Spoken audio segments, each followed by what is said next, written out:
Good morning, everyone. Welcome back to Microsoft Flight Simulator. I'm Martin Wenzel. Welcome back to the streaming on YouTube and Twitch. We're at, what is this? Vienna, Austria, Vienna International Airport. And we're flying to Vilnius International Airport in Vilnius, Lithuania. We are going to be taking, well, this is World Tour Leg 95. We're going to be flying to Lithuania today on a flight based on Buzz Airlines 198, which is a subsidiary of Ryanair or something like that. Flown using an Airbus A320, using FlyByWire's A32NX mod, with the Buzz livery created by Selçuk Dikaliktaz. Alpha India Group's traffic, which is all the amazing AI planes you see populating the area right now, and it is getting pretty busy here. I've set the time. We're not local time. Local time, it's actually going into the evening. I have it set to basically the same time it is for me here in America, just around 10 a.m. in the morning, give or take a few minutes. So we got early takeoffs or late morning takeoffs going on here at Austria, and we might get stuck in line for a while. So let's get this flight going. Alpha India Group's traffic, and then Bijan Habashi's 4-season pack, which he has just updated.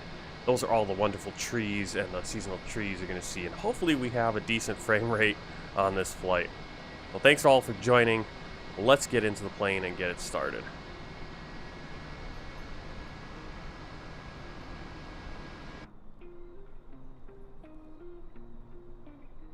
The frame rate decided to go a little bit as we get inside the plane. Got our Buzz cups.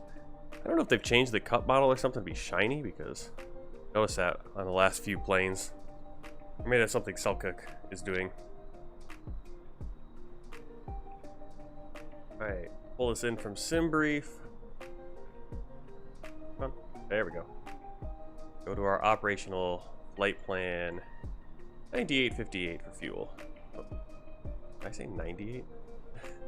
7858. I am losing my mind when it comes to numbers. And now I forgot what it was.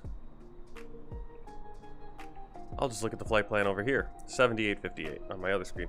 7858. Estimated 6 minutes to fuel. Let's do it. Get back over here. Yeah, frame rate doesn't like it when you're in the plane, but hopefully it'll get better. We got a lot of activity going on at this airport. Parking brake is on. Engine masters are off. Ignition is normal. Ground spoilers are retracted. Flaps retracted. Let's turn up some of our knobs here for screen brightness, which we'll see once we start up the power.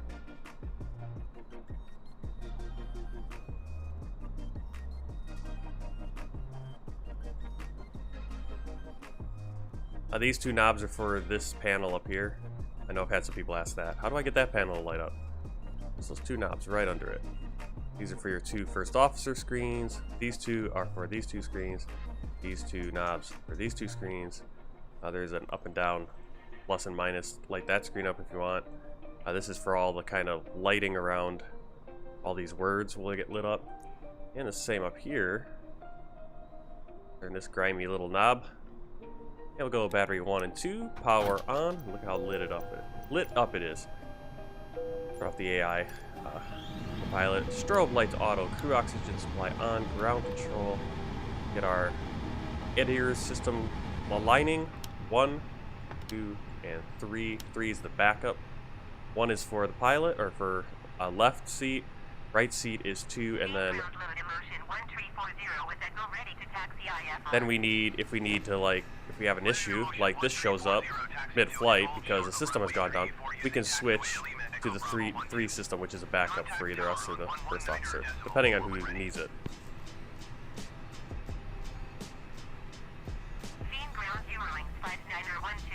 Okay, we need to do an engine fire test. Oh, actually, let me start getting the passengers on first. Wrong one. This one. Because it takes a little time. AOC menu, init/press. Get our data request from SimBrief. There we go. It's going to be an hour 43 minutes today. Not as long as yesterday's flight. Hopefully we don't have to do diversion. Weights and balances. Send the request. We have 153 passengers on board, or coming on board today. And there they come on board. That's going to change their center of gravity and the payload. Even though I already have the payload set and the fuel is coming on board, this way it'll give us that center of gravity right in the flight computer. Just different ways to do it. You don't have to do it that way. Let's go to our init page. Let's see, PackX. I want to get PackX started as well, which is... Oh, thank you for the hug. The virtual hug.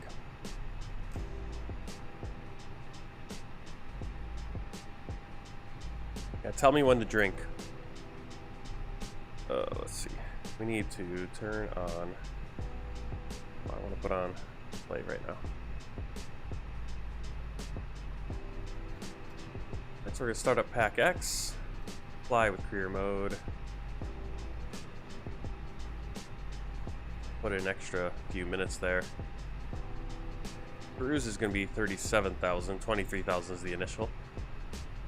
No boarding music. We'll put Wi-Fi on board. Got the passengers. Localized names. Kind of a mix of Austrian and probably Polish and Lithuanian.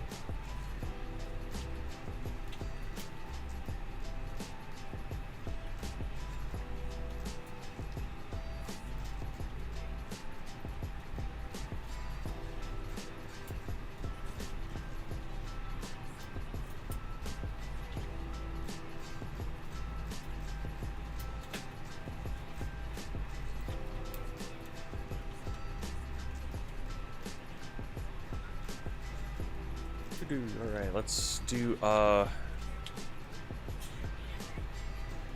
APU and engine fire test.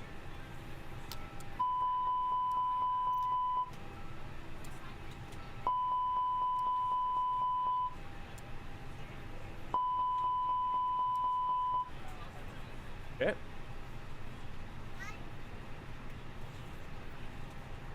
Let's see.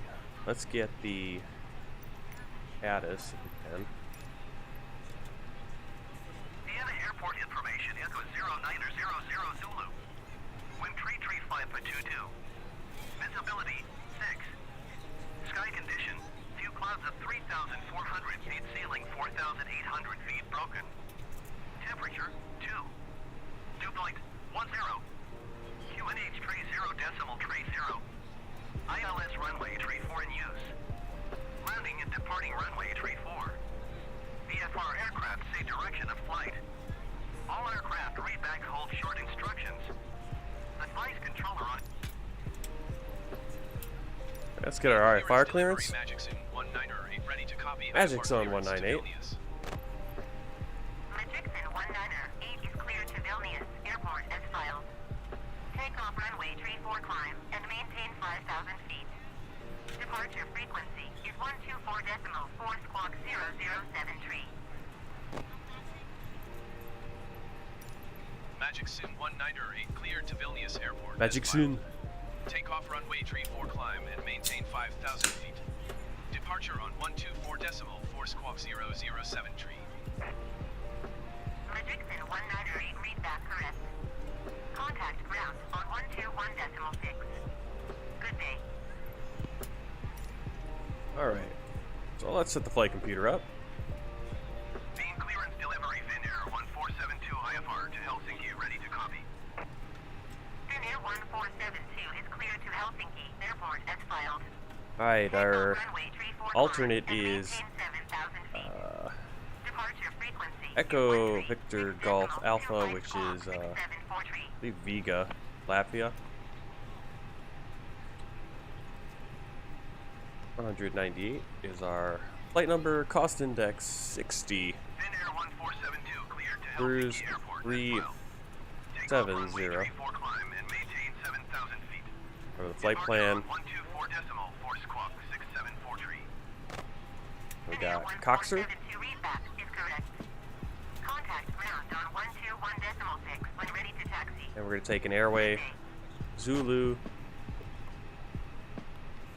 649 to DNAC.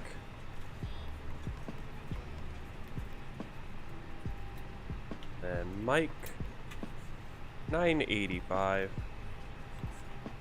to the VOR November India Tango. And from there, we're going to go direct to SUPAC.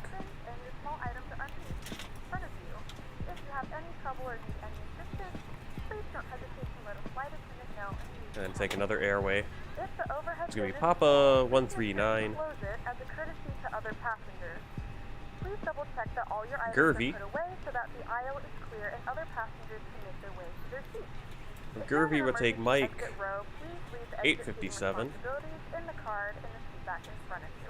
If you're not able to comply with these actions, Baksu. please let a flight attendant know so that way you can be reseated. Feel free to use your cell phones during the rest of the boarding process. Baksu but to we do ask November, that or laptops, tablets, onto and any other November larger electronic 858, the devices airway. are stored once you depart from the gate.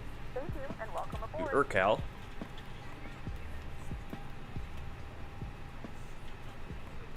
That's it. And we'll have some SIDS and stars.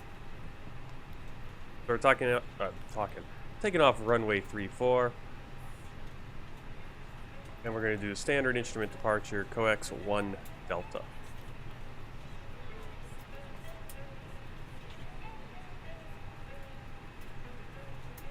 Go to our plan mode and just make sure there are no discontinuities. We do have one right there. I'm going to put in the SID. Standard instrument departure.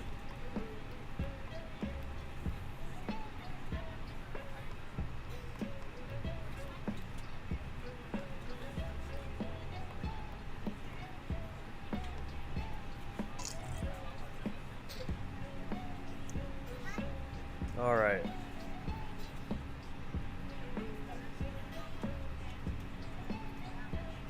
It's showing up. I can't see. Oh, okay, I can see it.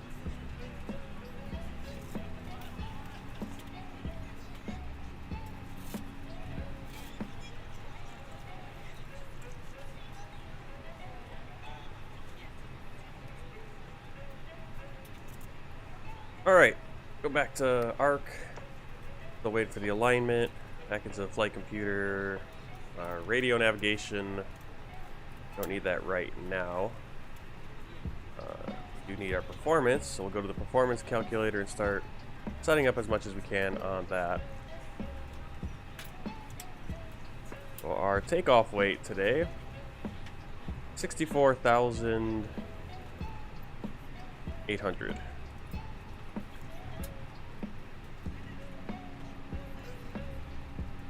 Air conditioning on, runway length.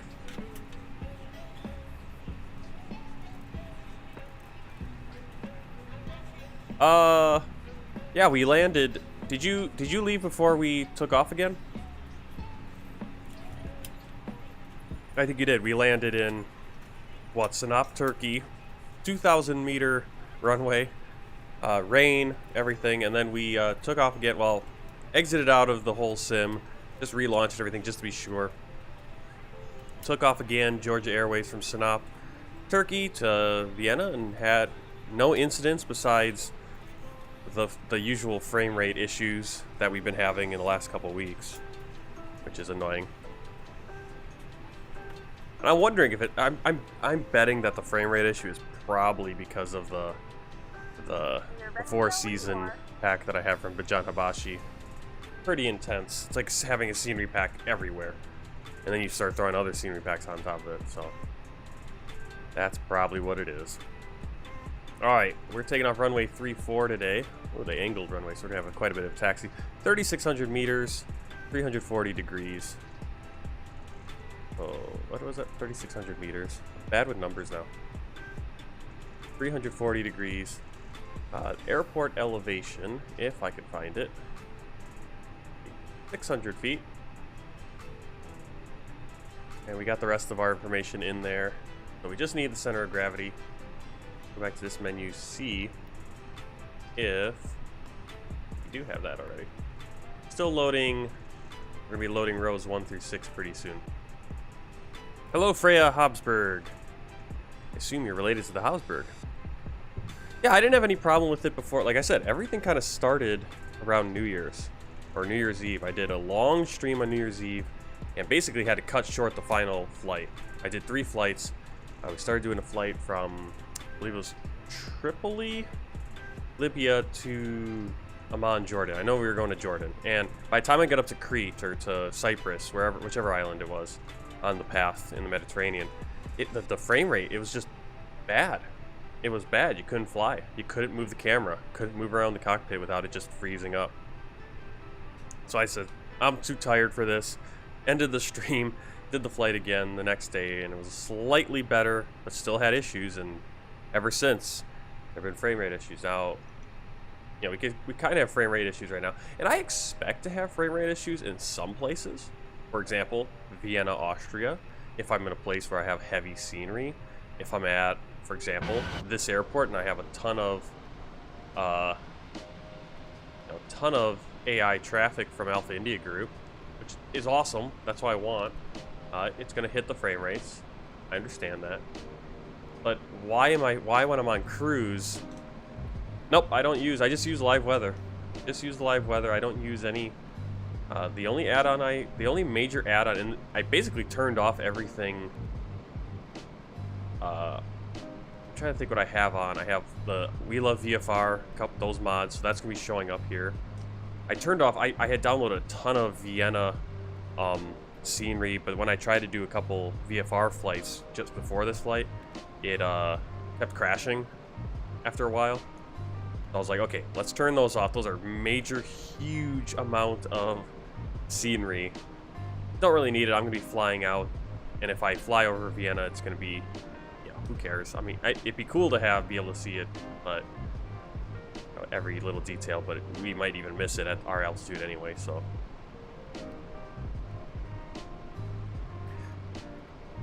Yeah, I'm using, right now I've been using Alpha India Group's like AI traffic injection, which I know is a frame rate hit. And I know it's going to be a frame rate hit as we're coming into airports, as they have to load in those planes.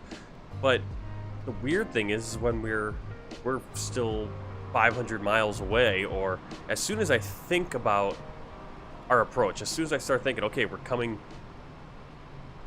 getting in the general area of the airport where we need to land, it starts getting bad, even if we're still an hour away. Freya Hausberg is at Vienna right now. All right. Well, like I said, the Habsburg. I mean, your last name is Habsburg, so I'm wondering if you have some relation to the Habsburg royal family, which is Austrian. All right, I think all the passengers are on board. Yes, they are. So we can go to init page 2. All right, 0 fuel weight, center of gravity, 24.3. I'm wondering if what happened is I put the wrong center of gravity on the calculations on that flight from where was it, Tbilisi, Georgia, yesterday, because I accidentally started the engines. What did I do? No, we started the engines. We started the engines early on the second flight, not on that flight. Yeah, so I don't know. Actually, we did everything right. I don't know what we did. Something just was screwed up on that one. The auto trim just went crazy.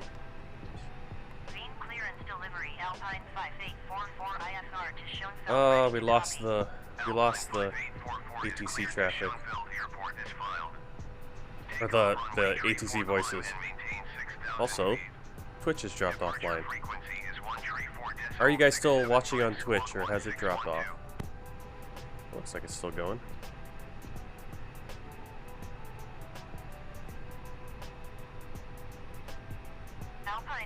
Okay. Just not showing up in my... There we go. Freya Hausberg is the fourth great granddaughter of Franz Josef I of Österreich Ugernisches Reich. Oh, is that Hungary? Yeah, Austria-Hungary. I didn't know that was how Hungary was written in that would be German. I didn't know that was how Hungary was. Österreich Ugernisches Reich. So the Austrian-Hungarian Empire. Kingdom of Austria-Hungary. One or the other. Alright, where were we? Okay, we got our zero fuel weight. We put it into the calculator. Now we can just go calculate. They'll give us our numbers. Performance. V1, 135 knots. V2 is 136.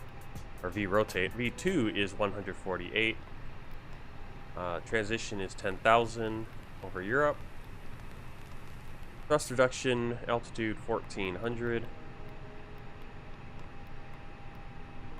Engine out, 1400. Flex takeoff is 38 degrees Celsius.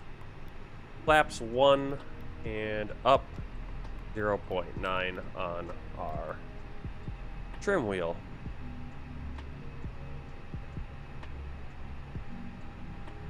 So here, like right now, I can do it with the mouse just fine. I can do it with my joystick as well. My joystick settings. I don't know why the trim was losing it yesterday, but there it was. Okay.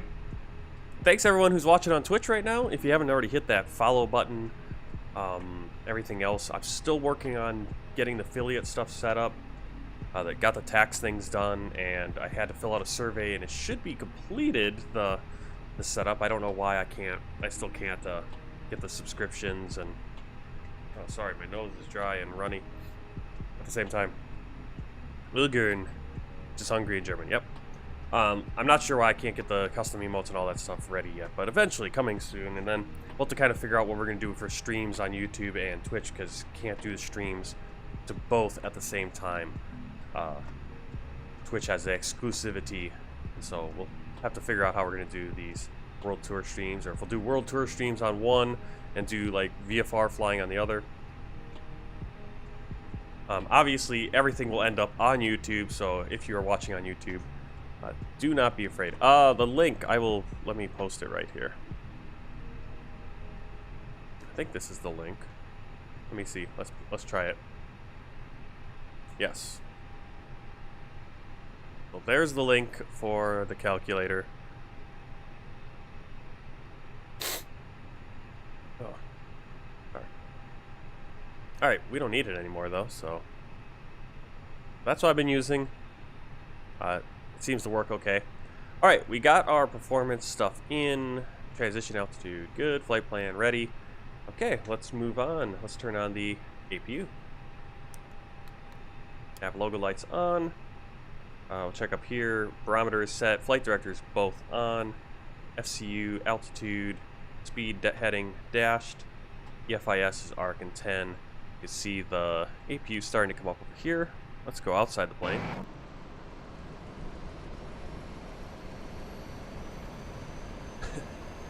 Right in the exhaust.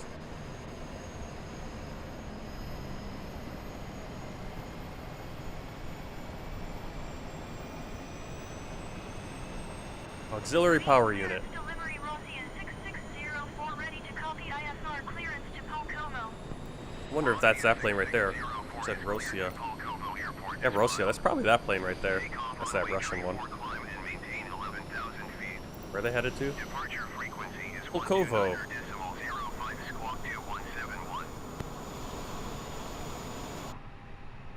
Alright, started fuel pumps. APU bleed on. External power off. Now let's get rid of all of our ground services. Departure on 124.4 squawk 2171. Rosia 6604 readback is correct. Contact ground on 121.6 when ready to taxi. Good day.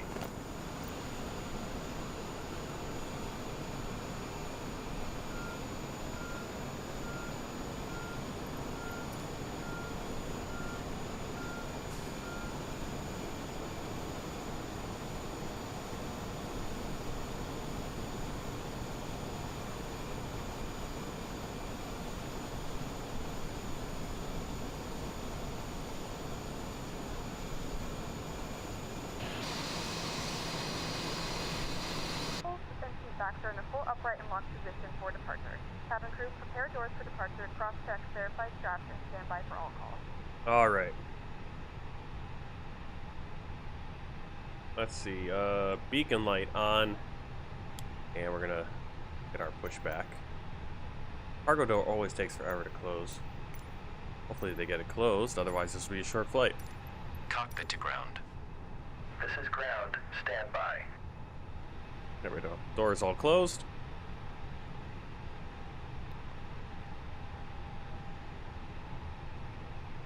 I can do my flight control test right here. Left. Right.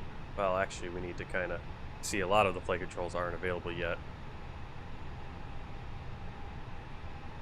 Well, actually, wait. We can actually do... I was going to say we could do the rudder, but we can't. It'd be locked. Okay, sir. The bypass pin is installed. All doors and hatches closed and all ground equipment is removed. The parking brakes are set. You may lift. Hey, Sasha. Takeoff runway 34 climb and maintain 8,000 feet. Departure frequency is 134.675 squawk 7172. Parking brake set. Lifting the aircraft. Standing by for pushback. Air Canada 89er Heavy cleared to Toronto Airport is filed. Takeoff runway 34 climb and maintain 8,000 feet. Departure on 124.4 squawk 7172. Cockpit to ground. 89er Heavy rate back correct. Contact ground on 121.6. Good day. We are cleared for start and push. Cleared for Parking push brakes start. are released. Commencing pushback. You can start the engines in sequence. It will start in the sequence. Voices are all getting jumbled over each other. Alright, starting engine 2.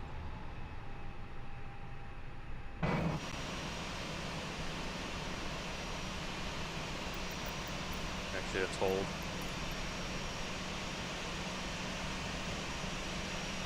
Busy airport today. We're going to push back. We're going to turn the opposite direction where he's going. Actually, we might go this way. Keep that flow. Okay, airfloat's coming in there, so.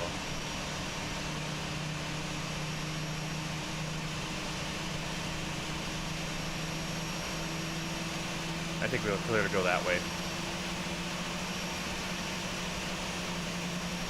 Runway is way over there, taking off on the angle 3-4. Now we landed here yesterday.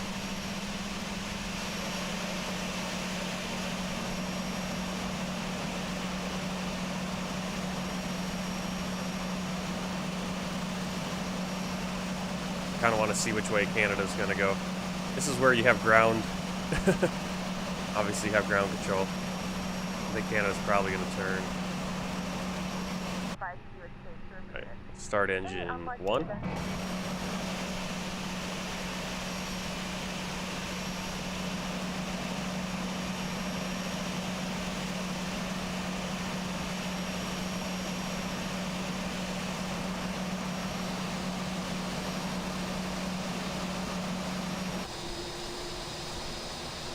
Oh, Air Canada's coming this way.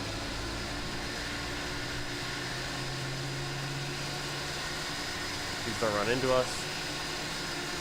He's actually probably going to spin in circles. Please don't run into us. Don't do it. I guess he's just going to go right through us. Okay.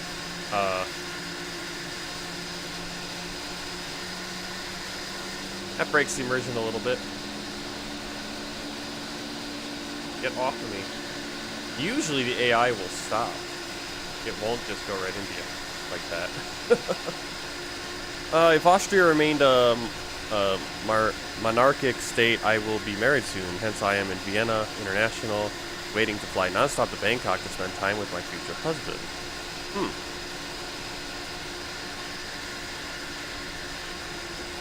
Or you'll be married soon. That's cool. Going to Bangkok. Is he from Thailand? And if so, how did you meet? All right,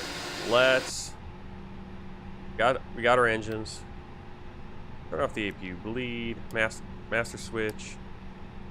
Turn off our runway. Turn off lights. Taxi lights on. Seatbelt signs are on. I forgot to turn on the the no smoking and emergency lights. That's why you go down your checklist actually. Transponder is set. Probe windows heat. Auto. Spoilers. Armed. Flaps for takeoff.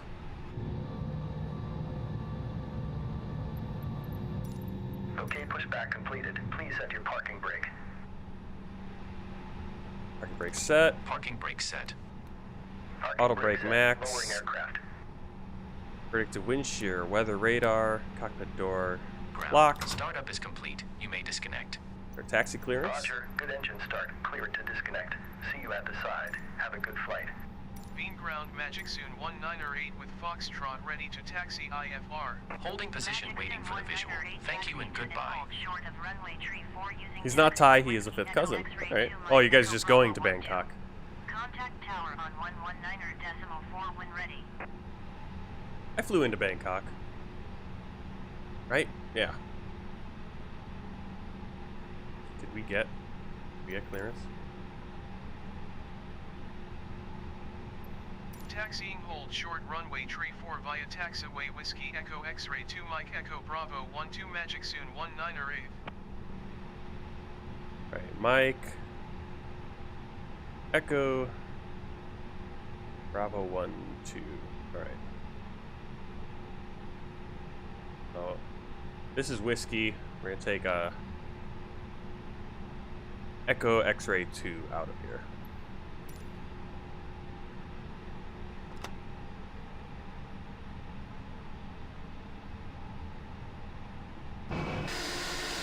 Get going so Air Canada doesn't spin in circles.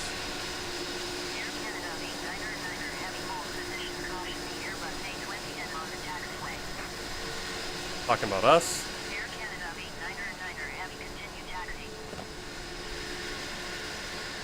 I'm assuming this is going to be Echo X-ray. Roger, Air Canada 89er heavy. Echo X-ray 2. We're going to go... Whoa.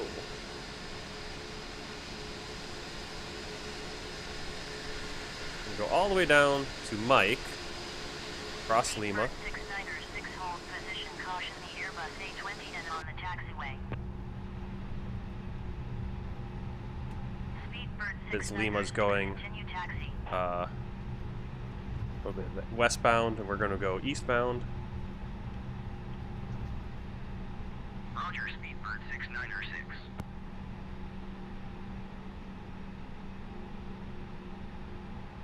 Got a couple of Speedbirds. British Airways. A pretty active airport here in Alpha Indy Group's AI traffic. What I like to see. Yeah, that must have been Speedbird Echo 696 X-ray hold 2 position because this is caution Echo other X-ray traffic. 3 we're coming up on. Well, I guess 2 could have been further down. But either way, we're on Mike now. We're going to take Mike until we get to Echo, and then Echo all the way down in the distance, beginning of runway 34.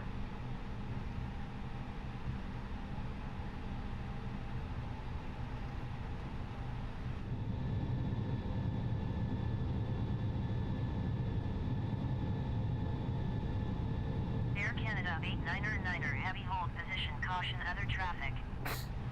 Air Canada 89er heavy continue taxi.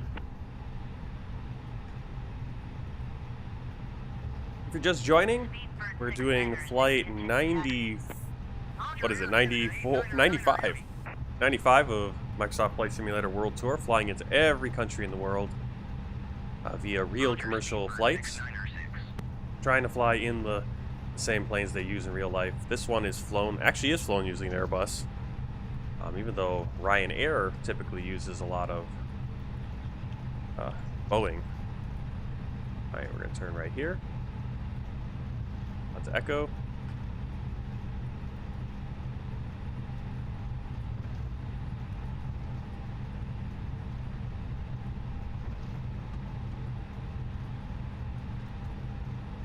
Air Canada 89er heavy hold position caution other traffic.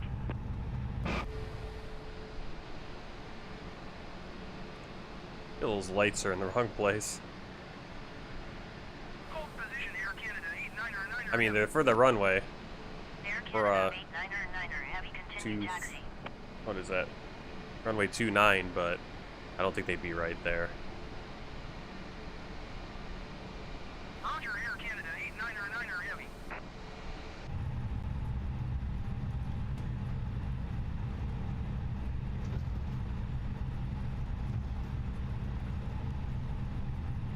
Did I say we were on VATSIM today? I don't think I did. We are... I know on YouTube it says that, but... No. Yeah, we're not on a server. Oh, you know what I need to put? Put the link up for my tracking. Give me 1 second. Let's see, who posted that yesterday? It was like Flight...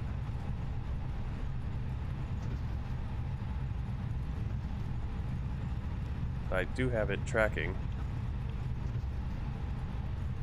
Flight events.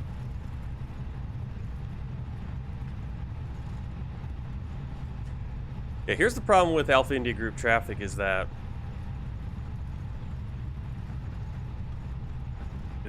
once it gets into traffic, the planes start spinning in circles. Sometimes they're not patient, and so they'll spin in circles instead of just waiting in line properly. All right, so we've got a Wizz Air, an EasyJet, Russia, a Russian airline. British Air has decided to just cut in line. What is he doing? Usually the planes are pretty good about waiting their turn. British Airways is like, well, I can ghost through everyone. That's what I'm gonna do. Just cut in line. Did you see that?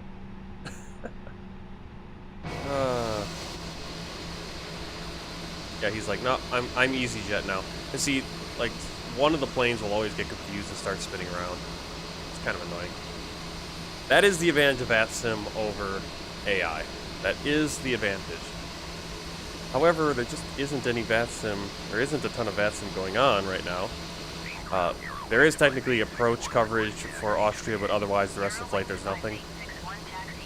And again, I like to have all these planes around. That's just how I do it. Alright, flight events. Let me see. Flight events. There it is. Okay, I'm going to send you guys a link. If you want to track the flight, there it is. Events.flight tracker. I need to put that in for one of the, like, maybe server or something, I don't know. Events.flighttracker.tech, and the call sign is Romeo Yankee Sierra 198 for Buzz. British Airways just vanished into thin air.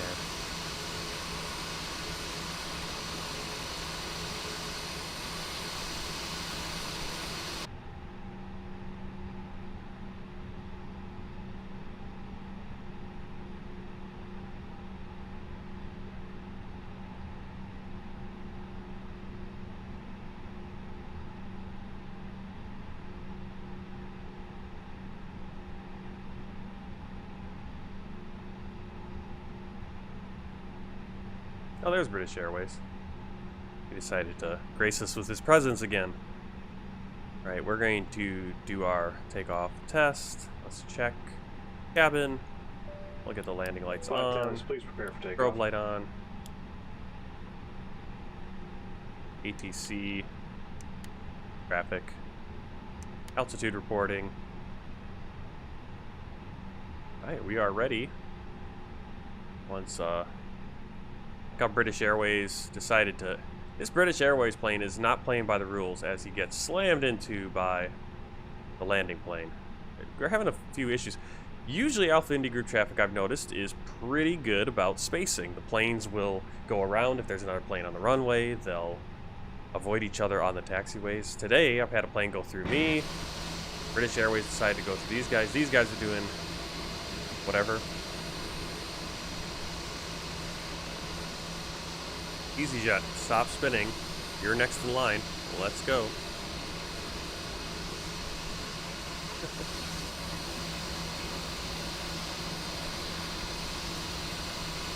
Alright, delay traffic. We'll say 10 minutes.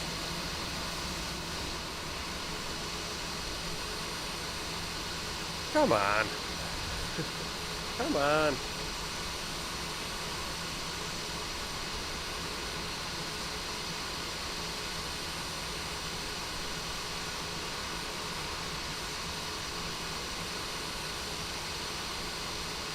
it's amazing the bugs it's amazing how far we've come with flight simulators, and we're still trying to figure out how to get AI traffic to work correctly.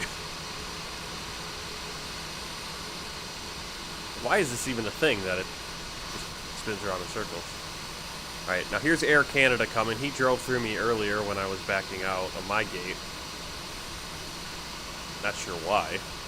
Again, the spacing is really weird.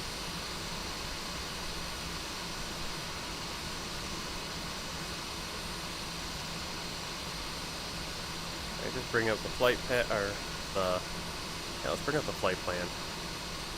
Here in Navigrass. Get a look where we're flying. We're flying out of Austria. And we're going to be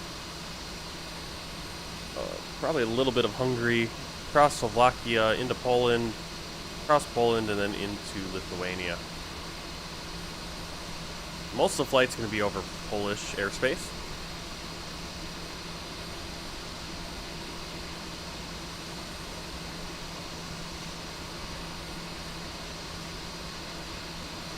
We'll get a little view of Vienna, and we'll fly over Bratislava, Slovakia, which I believe is the capital of Slovakia. And Vienna is the capital of Austria. It's really interesting how the capitals are actually kind of on the edge of the countries. Of course, that makes sense now, Vienna being the capital of the Austrian-Hungarian Empire. Ni hao. I'm not... What is going on here?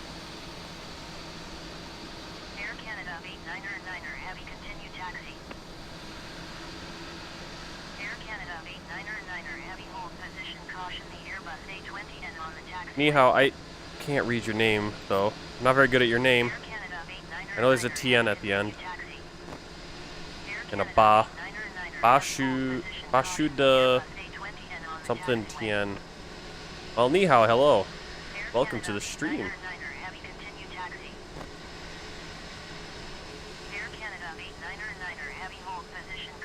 Alright, let's get in.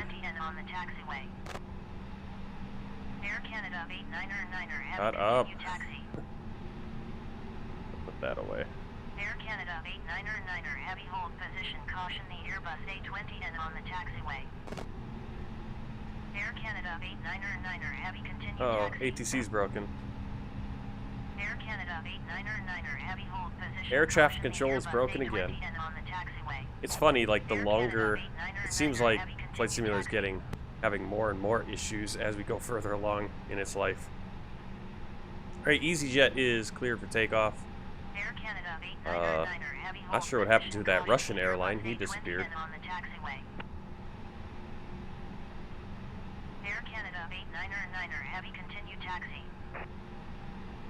Oni Babuk, I sometimes do. I usually don't, just because it's kind of time consuming. And I like, typically where I'm flying, there's just not a lot of traffic, and so, you know, for example, here we do have a little bit of coverage. There's like one other plane, but I like to use the AI traffic with Alpha India Group traffic. That way we get all these different planes.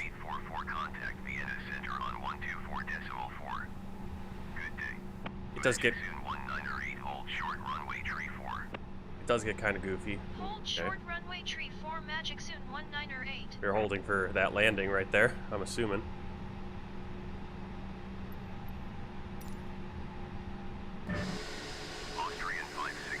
Oh.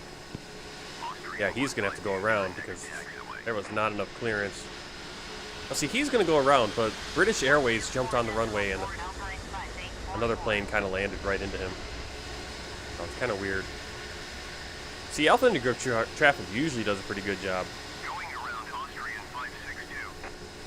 Hey, Danny Thomas, welcome to the stream.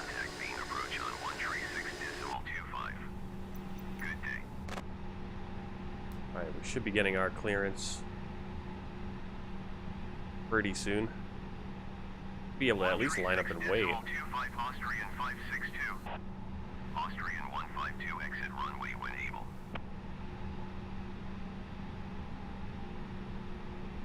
Thank you. Yeah, I mean that we were flying all over Africa before. Now we're gonna be flying over Europe for a while, and then we'll be flying over into America and into the American continent. Tweety just jumped near the baby. Yeah, Danny Thomas, you're welcome anytime to come on and chat and follow the flight. Definitely. I have to go close the door. My wife doesn't want the cat coming in and jumping on the baby.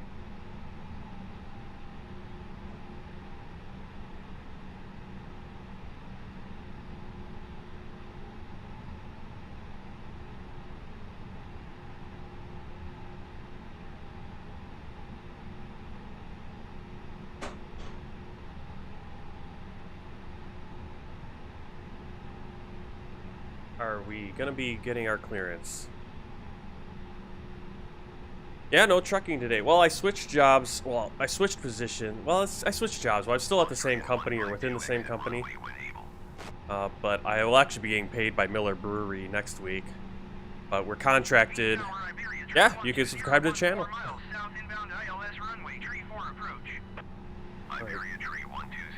Alright, we got an Iberia plane coming. Are we?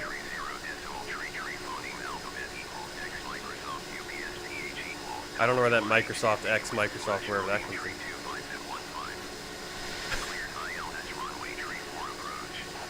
Yeah, I switched jobs. I am now doing yard moves at Miller Brewery. Our company, our trucking company, is contracted to do that. So moving trailers in and out of dock doors, putting them in places once they're filled with beer, or dunnage or kegs, all that stuff. I don't know what. See, the ATC is like something about Microsoft and X-rays and all kinds of other stuff. Slack Gaming, I'm from Brazil. All right. Well, we'll be going down to Brazil eventually.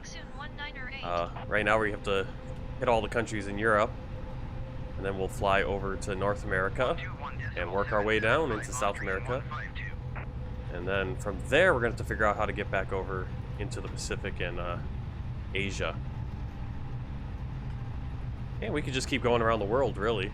There's no reason to stop once we hit every country in the world. We could just go to different places in those countries. Or fly the flights again and see how, Flight Simulator has updated or better scenery or whatever. Alright, we are ready for takeoff. So we're going to hold 40%.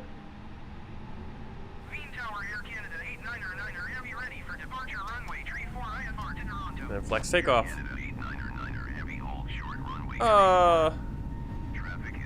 Yeah, Disney, it's alright.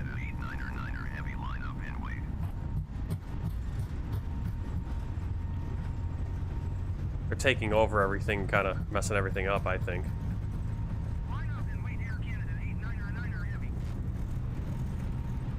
Alright, V1 rotate.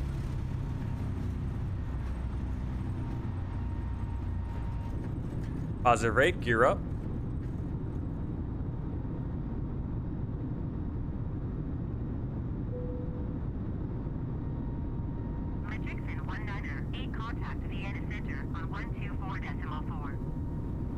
Right, there's Vienna in the distance, not loading in very well. Going to 124.4, Magixon 198.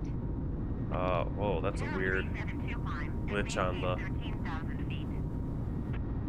Yeah, I had downloaded a bunch of Vienna scenery, so actually we would have been able to see it probably pretty nice from here. It would have made Vienna look a lot nicer than it is right now, but it also could have knocked us out of the flight. Alright, pull back to climb. Flaps retracted.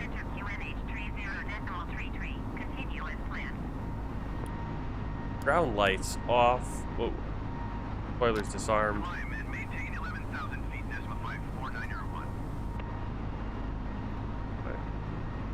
I mean, we're already getting some frame rate stuttering.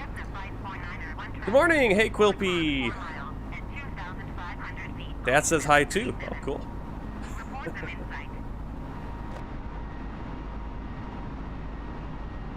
We're having a little baby Elishua's baptism tomorrow at Good Shepherd's. 10:30 service. Traffic is 10 o'clock 4 miles at 3,100 feet Airbus A320. Report them in sight. Is there any scenery for Vilnius? Yeah, I have. Well, I think it was just the airport. What did it say? I like how it can't say Magic Sun. It's like Magicson. Magicson. Desma 549er, 1 traffic in sight. Oh yeah, I like Flight Simulator. I think X-Plane has a better. Yeah, I usually don't see. I see your parents usually leaving as we're coming in for the late service, but we can never seem to get up in time. I usually get up early, but Linda never gets up in time.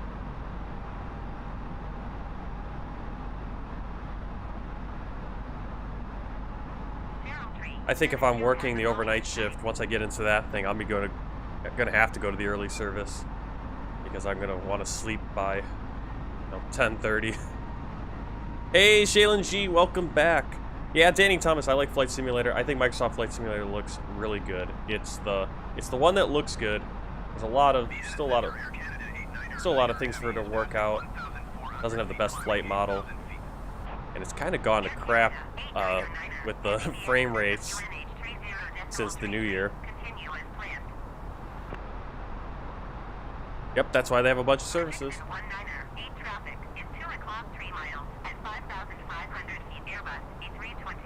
Yeah, I can't go to the Monday evening one because I'll be at work by that point.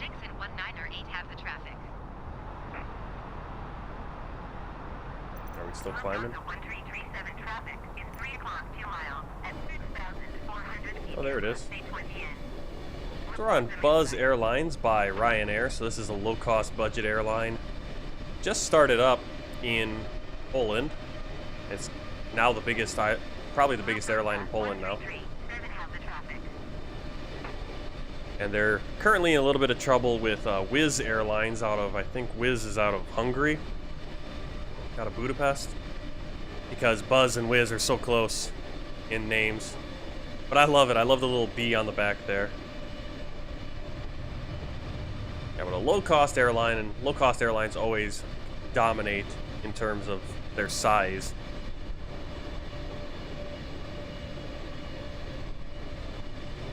Yeah, say hi. She is, well, she's probably sleeping, but she does have the stream on, and whenever she wants to send me a message like, hey, you gotta change a diaper, or close the door, or, you know, she's been doing a good, something, like earlier on, she was telling me to drink and hydrate.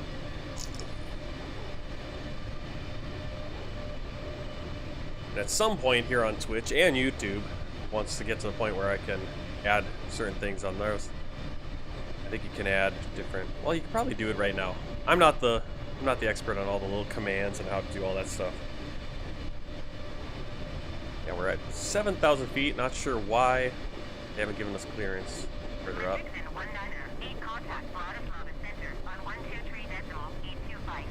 Alright, we're contacting Bratislava Center. There's Bratislava right there.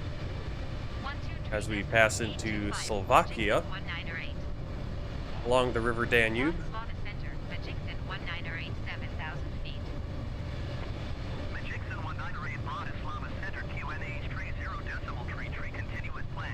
I'm from Wisconsin.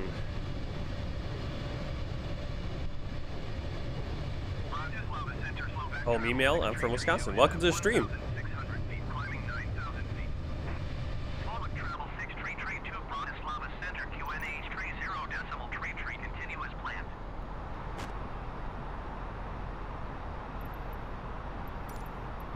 Alright, we're gonna... Sometimes the air traffic control needs a little nudge to give us our clearance to a higher altitude. We're going to be cruising at...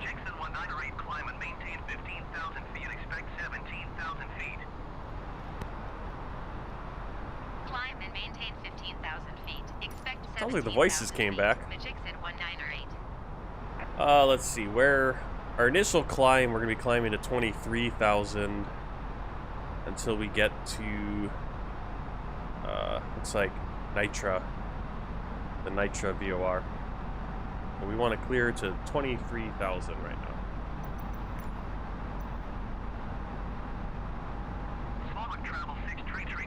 I guess Slovakia, we're just gonna fly 23,000 over to Slovakia. Quilpy's mom says, congratulations on the baby. What is her name? His name. His name is a he. He's a boy. Elishua. Elishua. So like Elisha, but with a U, so Elishua. Kind of like Joshua.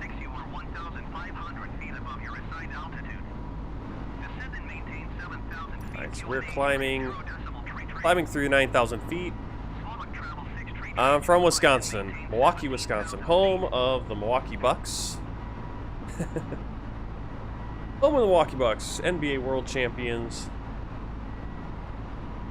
Right. Transition level, so we're going to go to standard pressure, which is 29.92 inches mercury.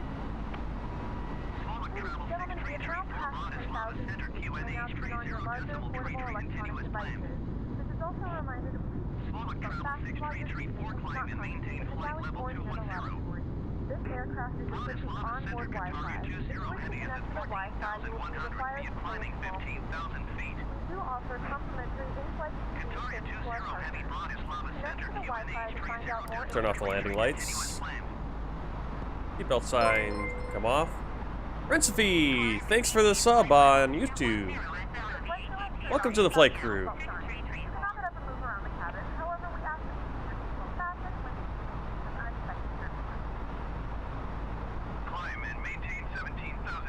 Oh, I am so dry. My skin, my hands are cracked up and everything. I don't know what it is.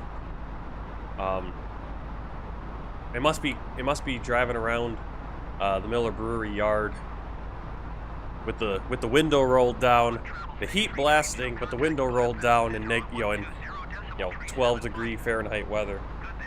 It feels so hot, so then I roll the window down. And then probably that cold air and the dry from the heat, and then that whole yard, they're just scattering salt like every 5 seconds. I think they're putting. I mean, there's so much salt there. You can taste the salt. So incredibly dry. I don't know why. My back hurts. My legs hurt. Actually doing some physical movement versus driving, it's a lot different than driving over the road. Over the road, you're driving, 7, 8, 9 hours a day. Not really doing a lot of getting in and out of your truck. Alright, we're going to increase to 23,000.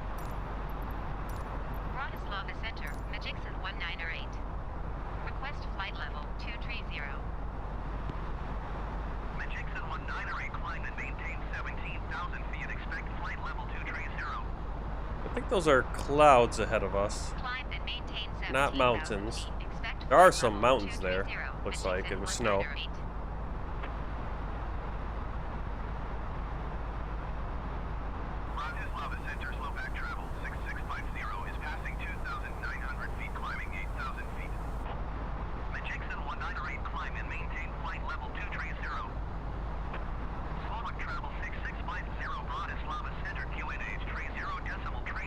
So we're flying over Slovakia. Climb and maintain flight level 230, Vajiksin 1908. I'm just looking at my OBS. I got a few dropped frames. That's weird. Usually never have any dropped frames.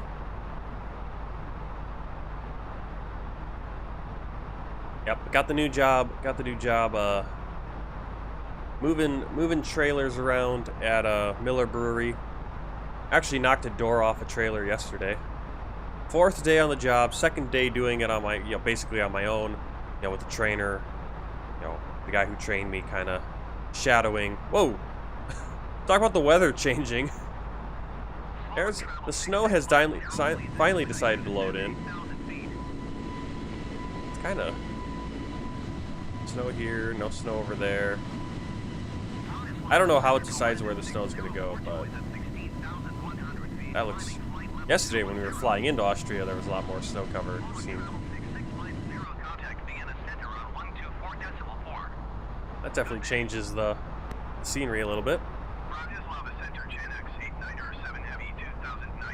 Yeah, I knocked a door off of a Morehouse trailer, Morehouse refrigerated trailer.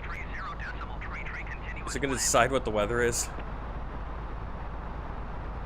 Datiki, we have started. We are climbing to flight level 230. Uh-oh. Uh-oh. My climb is going a little out of control. I think that happened because the pressure kind of just changed a little bit. Because the weather can't decide if it's what the weather is. Yeah, you're a little late. You're about an hour late. But all you missed was startup. You can always go back and watch that later. Or watch the taxi out, whatever you want to watch. But we just barely left. I mean, we just flew over Bratislava. We're in Slovakia now. Not too far. We haven't gone too far yet.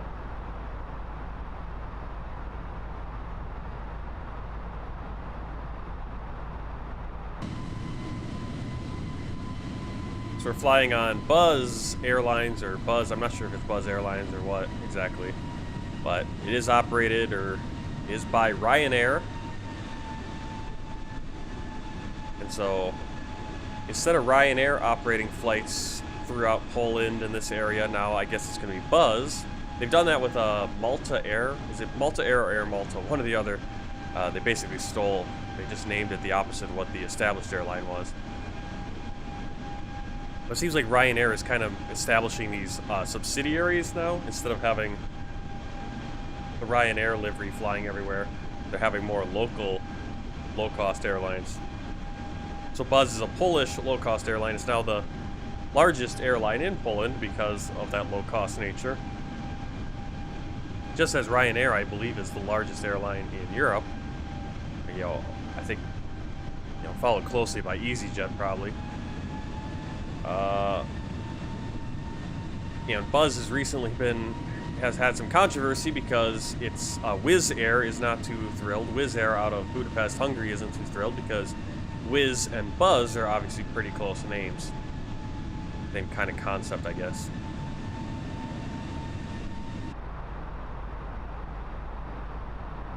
We're gonna fly into some snow-covered. We had some snow cover. It came in, then it went back out. We're gonna be flying into these mountains here, and once we get to November India Tango VOR, we're gonna climb to flight level 370.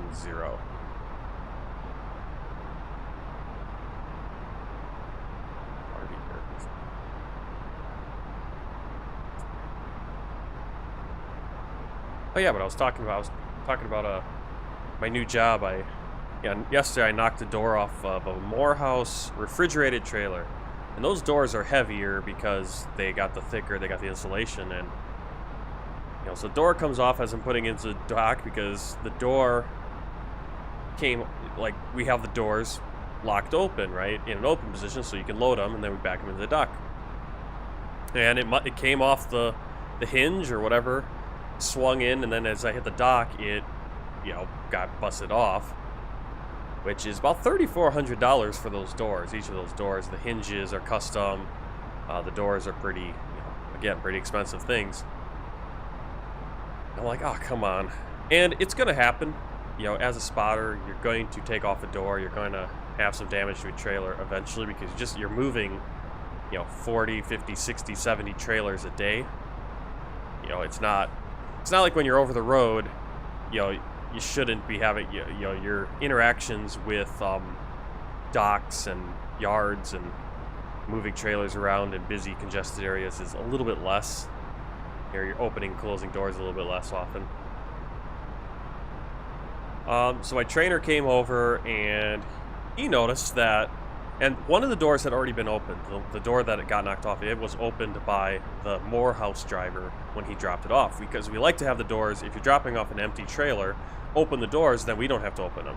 That just saves us a little bit of time, you know, walking all the way back to the trailer to open the doors. But the little hook to the little hook thing to like put the little loop to hold the trailer door open was kind of pushed into the side of the trailer, so you couldn't get a hook around it, get a loop around it, whatever you call it. And so instead of, you know, knocking that out or trying to pry it away so you could get that hook in there, and properly latch the door open. He just latched it open with a seal, with a plastic door seal, which is not really a strong thing. All a plastic door seal is to show that someone has broken the seal. It's not going to stop anyone from breaking the seal. It's not going to hold anything. It's just something that's like, okay, I've sealed this, and if it's broken, we know that someone has broken it open, and it's either you're breaking it to deliver, or someone's breaking it and has broken it and stolen your stuff. It's not going to stop that. It's just a piece of plastic, you can break it. And so obviously it just got so cold that the plastic, you know, as soon as there was a little bit of pressure or whatever, you know, as I'm backing down into the dock, it snapped and the door swung open, and as I hit the dock, the door is probably slightly open, it gets crunched and then falls off, and those just easily pops off. So my trainer noticed this, he just starts swearing, and he's like, screw those guys, why'd they do this? You know, this isn't your fault. You know, so we talked to the boss is like, yep, sends an email. Everyone agrees, Morehouse is on the hook for this. I mean, it's their driver's fault. He should have just left the doors closed. If he had just left the doors closed, then when I was opening the doors, I would have noticed, hey, I can't latch this thing. I would either A, rejected the trailer for use, or I would have figured out a more secure way to secure that door open, so that I don't end up busting off a door and costing, you know, damage and possibly losing my safety bonus or whatever. That was the event of the day. Then we had free pizza, and so for the second straight day I did not eat my food that my wife made. You know, wonderful. It tasted so good. Like, the bite I had was some broccoli, chicken, you know, stir-fry, Chinese stir-fry, right? But for the second straight day, I didn't eat that because, you know, what I brought for lunch, because we had free food. And the number one rule for truck drivers is if there's free food, get the free food and you eat the free food, because this is not going to be a long trip, not compared to yesterday. Yesterday was, what, supposed to be a 3.5 hour flight. Ended up taking us 5.5, I think, because of our auto trim issues and our emergency landing in Sinop, Turkey. This one, we basically got another 1.5 hours on this flight. Not a long one. Good one to start the day. I'm not sure if we're going to have the afternoon stream. I might cancel the afternoon stream. So if I decide to do that, I will post, I'll make a post on YouTube community.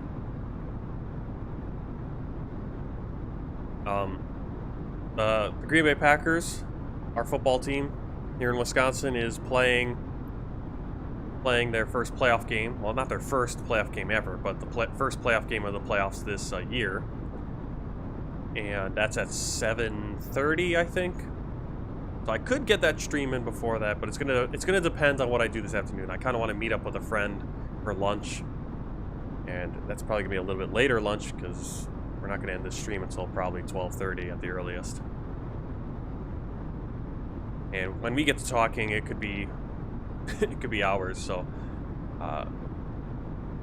we might not have an afternoon stream today.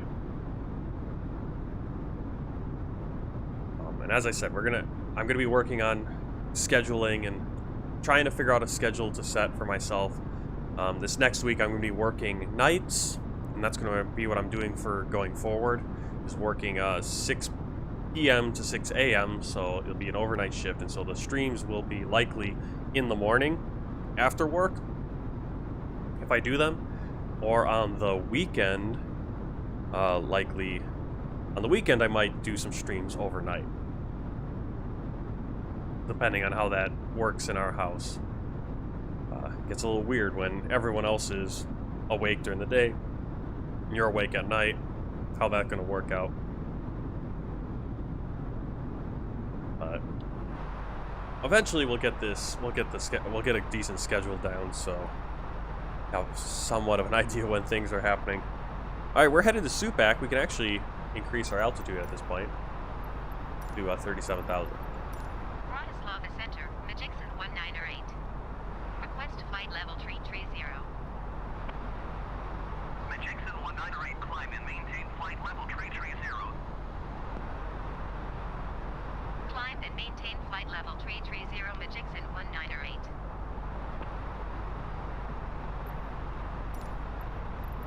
another 4,000 feet to get to our cruise. Magixon 1908. Request flight level tree 70. Magixon 1908, climb and maintain flight level tree 30. Expect flight level tree 70. Climb and maintain flight level tree 30. Expect flight level tree 70. Magixon 1908. Okay, this is helpful. Actually, on the events.flighttracker.tech, I'll post that again. Actually, I'm gonna post that as a. I'm going to are available for a small charge. Please note that we only accept credit cards.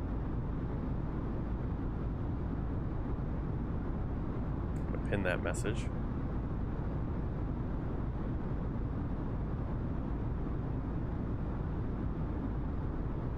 There you go. If you click on that, you can actually track my flight. Just look up the call sign. The call sign is RYS, Romeo Yankee Sierra, and then 198. That's our flight. And you should find me over Slovakia right now. And it's really nice, actually. It's a good map because it shows you all the different mountain peaks, all the different towns. That's actually pretty cool. This is actually a better map than... Granted, what's really cool though about the map is that everything is in the local language in that area. There's no... That's what it looks like, at least.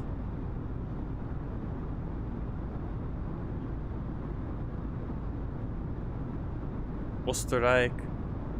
Right now we're over Slovensko. You know, like Hungary is Magyarország.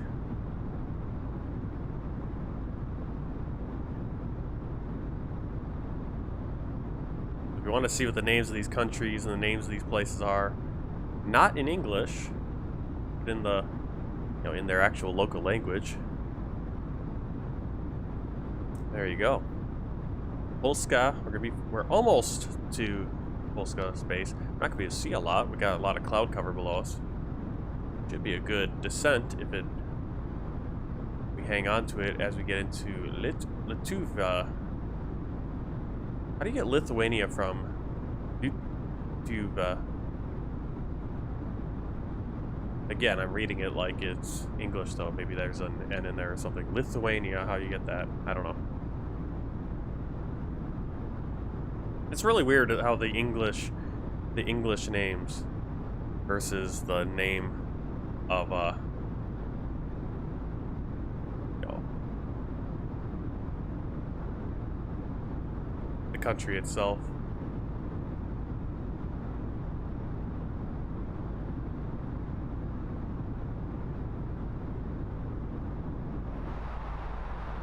Alright, we're climbing past flight level 280. Is Vilnius airport big? I'm not sure. Brewers, what's up? Welcome. If you're on...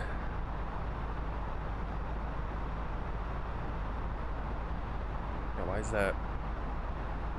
If you're on YouTube, I pinned a link to a flight tracker so you guys can track the flight. If you're not on Volanta. I'm not actually connected to VATSIM right now because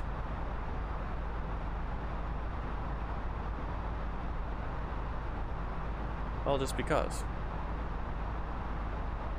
too much work.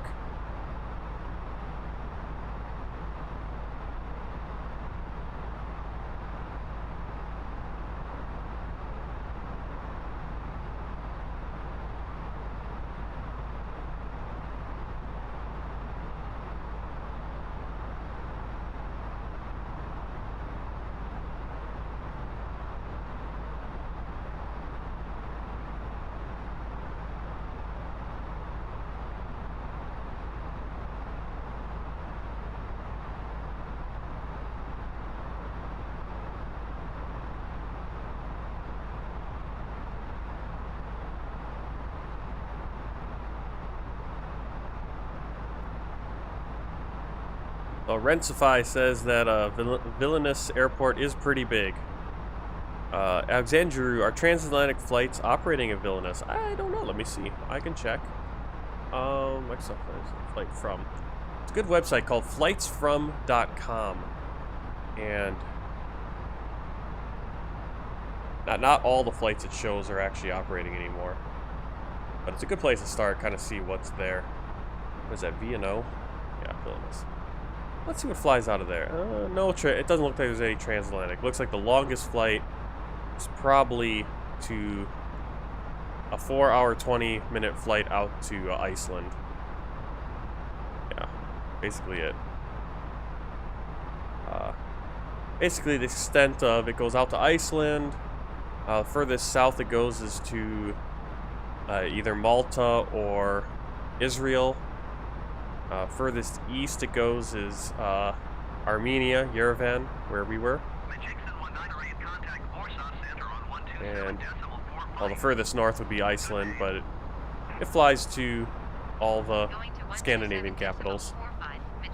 Looks like it flies to every, a lot of places in Europe.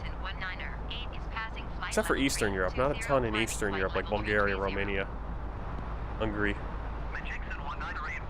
I don't know what it has against those places. No flights there. No transatlantic flights though. Out of Vilnius. Oh, Vilnius.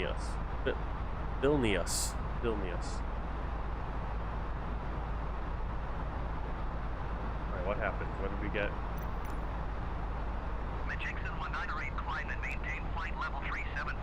Oh, okay. I was like, why are we climbing to 380? Again, I can't read. I've had a lot of issues with numbers lately. Alright, let's go to a window view for a while. So we're passing over, unfortunately this map doesn't give me a name of where we're, well, we just passed into Polish airspace. We just crossed the Polish border.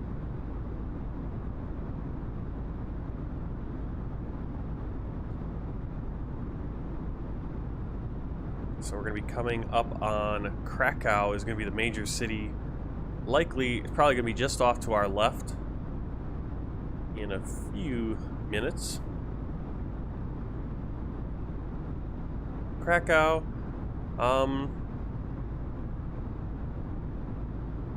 We'll probably see. We should be able to see Warsaw. Should be able to see Warsaw as well, off to our left. With the exception of the clouds.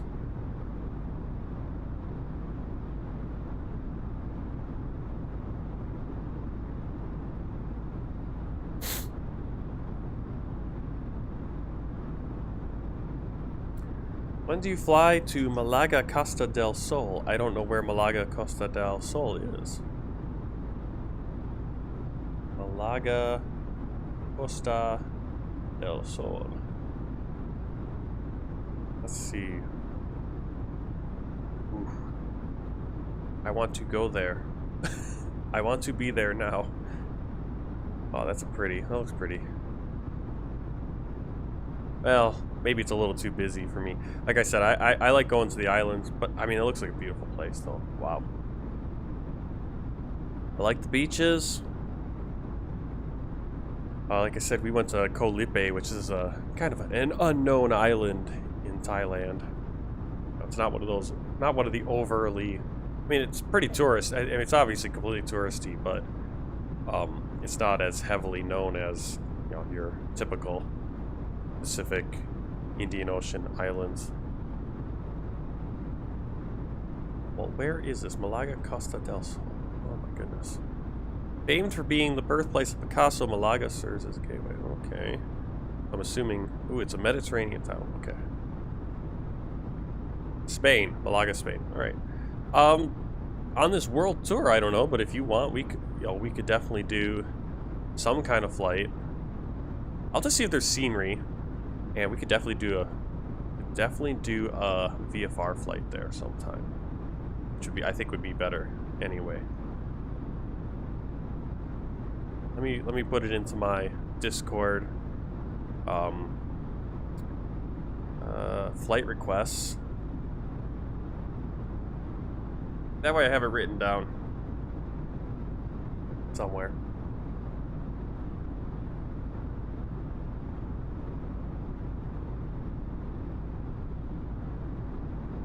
we've already flown into Spain on the world tour, so we don't really need to do another Spanish flight.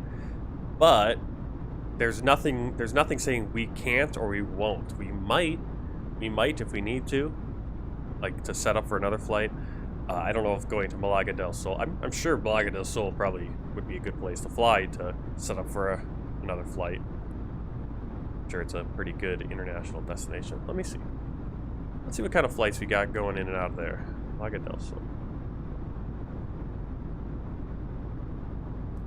That doesn't help me.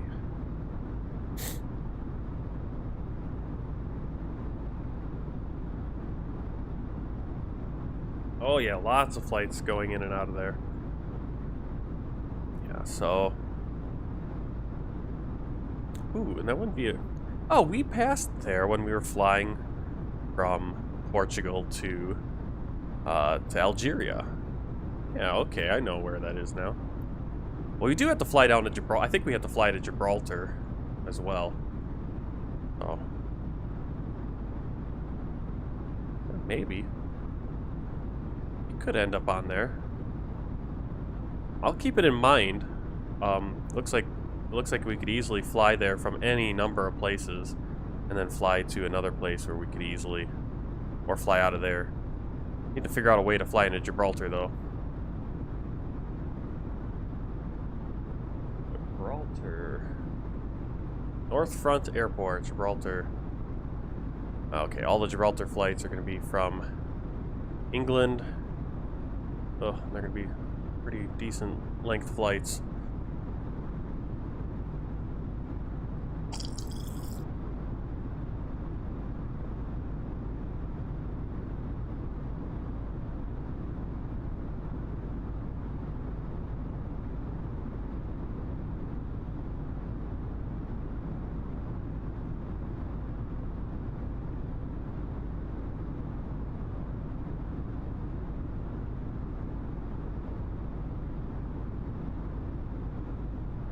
Yep, I've flown to Dubai already. Let me see. Yeah, we've already flown to Dubai in Flight Simulator on this version of the World Tour.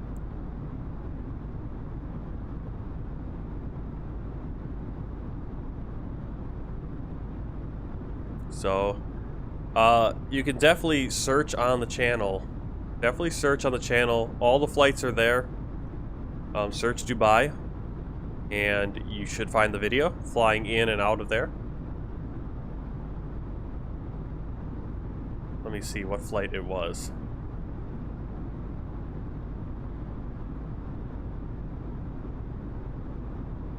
Let's see. It was a while ago. There we go.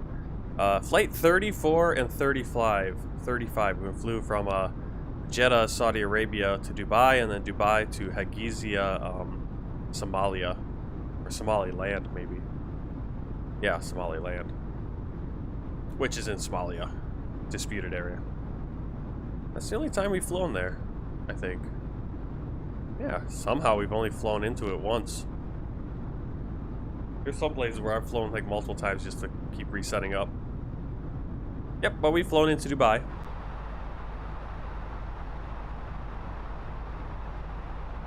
Wow. Why we're losing frame rate, I have no idea. See, here's the weird thing. Like, why is the frame rate bad here?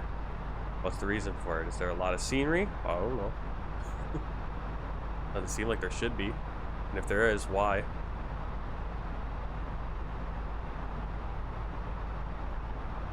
I will fly with the Emirates A380 once there is a A380 to fly in Flight Simulator.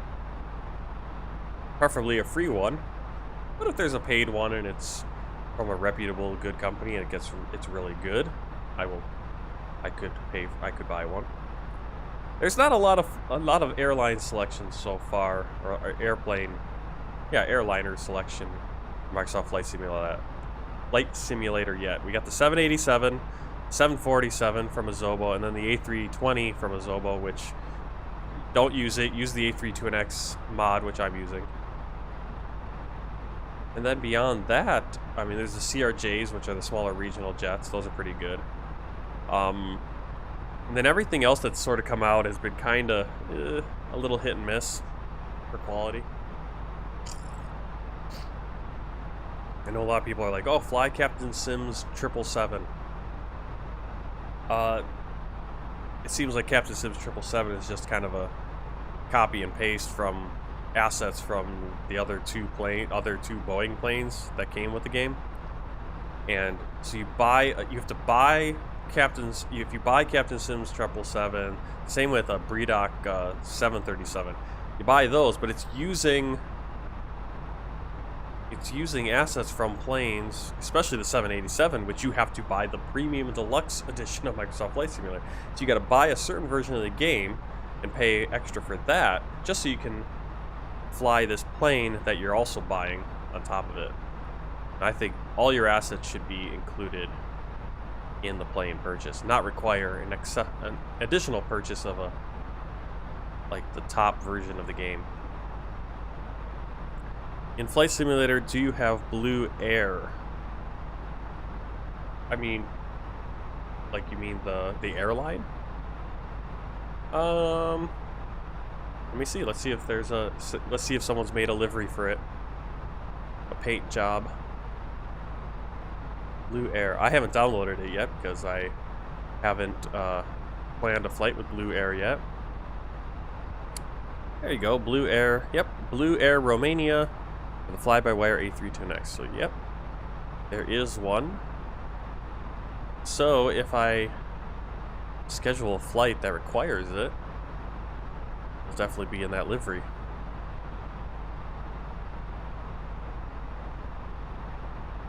Freya, gotta go. My personal plane is here to pick me up. Oh, lucky you. Personal plane. Oh, wow, you're going personal. Are you flying nonstop on a personal plane to Bangkok? Oh, there's how you do it. I was gonna say that's a decent length flight, but in a personal plane, that's probably a lot more enjoyable than the way us mere mortals have to do it in economy class with our knees jammed up into the back of the seat in front of us. At least that's how it is for me, because I'm 6'4", and those seats are created for people that are like 5'6" or something. My wife's comfortable in those seats, but she's only 5 foot tall.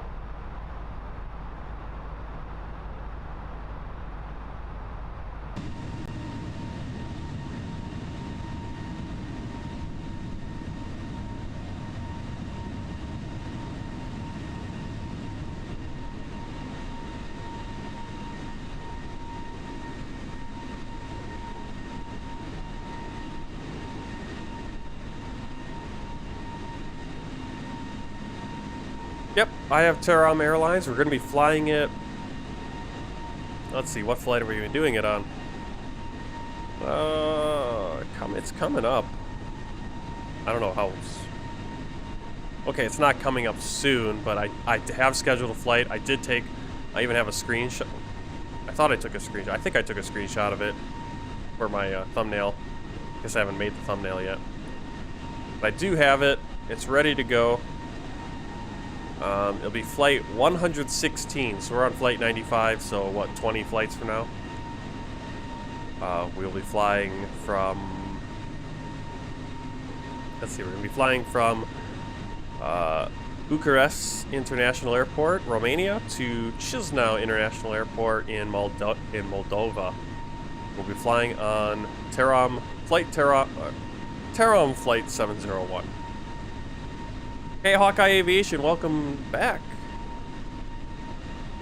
We're actually having a pretty uneventful flight today. Yesterday was quite the adventure. The auto trim went out of control and was just bouncing the plane up and down. It could not maintain altitude. So we made an emergency landing in sunup Turkey. So we took off in Tbilisi, Georgia for Vienna, Austria. Had to land. And I put landing in quotes because we kind of piled into the runway there, 2,000 meter runway in Sunup, Turkey. Negative 1,500 feet per minute landing rate, which is a little firm, I think. Definitely some people probably felt that one, including the landing gear. It because I literally couldn't control the plane. I could not control the elevator, because the auto trim was fighting me the whole way. So it's like all my inputs were very, very, very, very, very, very sluggish because the auto trim was battling them.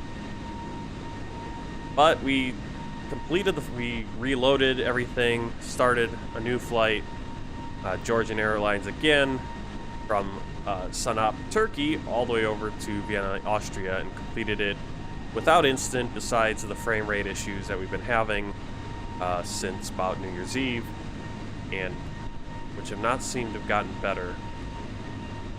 So,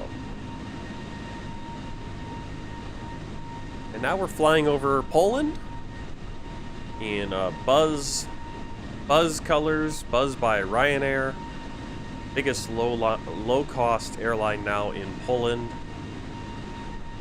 Yeah, it was quite the adventure. I was planning on a 3.5-hour flight, so I'm guessing maybe a 4-hour live stream yesterday, and then it ends up being like 5.5. And after work, after a long work week, you know, getting back into work and doing a new job, long hours, and then doing a 5.5-hour unplanned 5.5-hour kind of live stream, and dealing with the issues. But I got a cool freeware replay thing too, so on this flight we'll do some replays of our landing.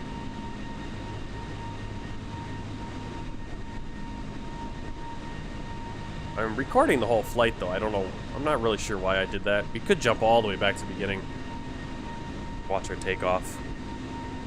Maybe we'll do that. We'll do the landings first, and then we'll see if it's possible to jump all the way to the beginning of a 2-hour flight.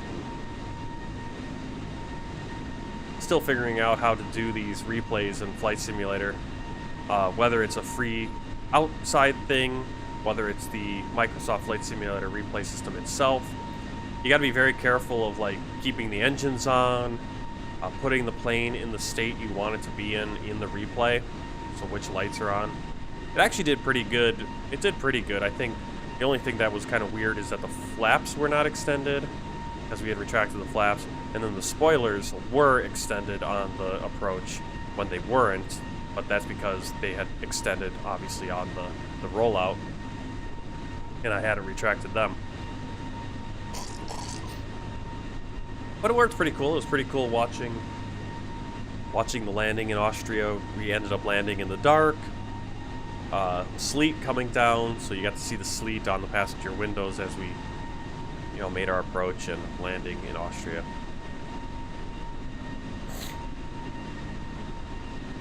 When do you fly to Munich, Franz Josef? I don't know. I'm not sure what airport. If I have an airport. Let's see, Uber.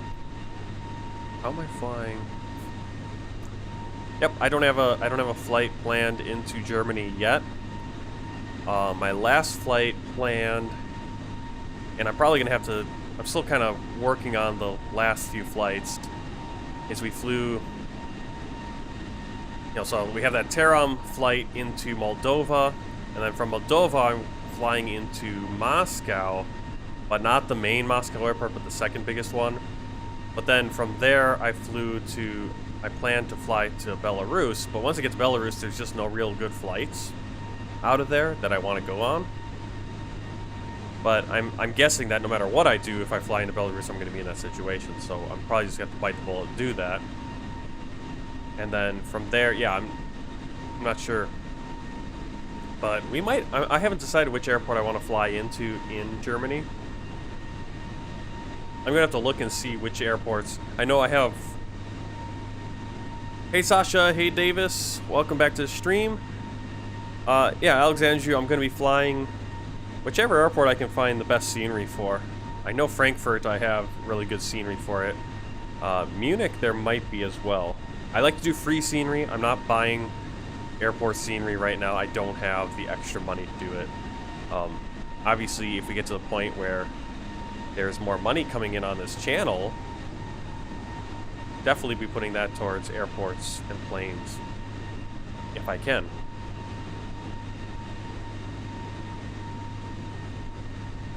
And if it makes sense to get them. I mean, again, if I'm only flying into an airport once, like on this world tour, I'm only flying in and out of these airports, so I'm only at the airport 2 times.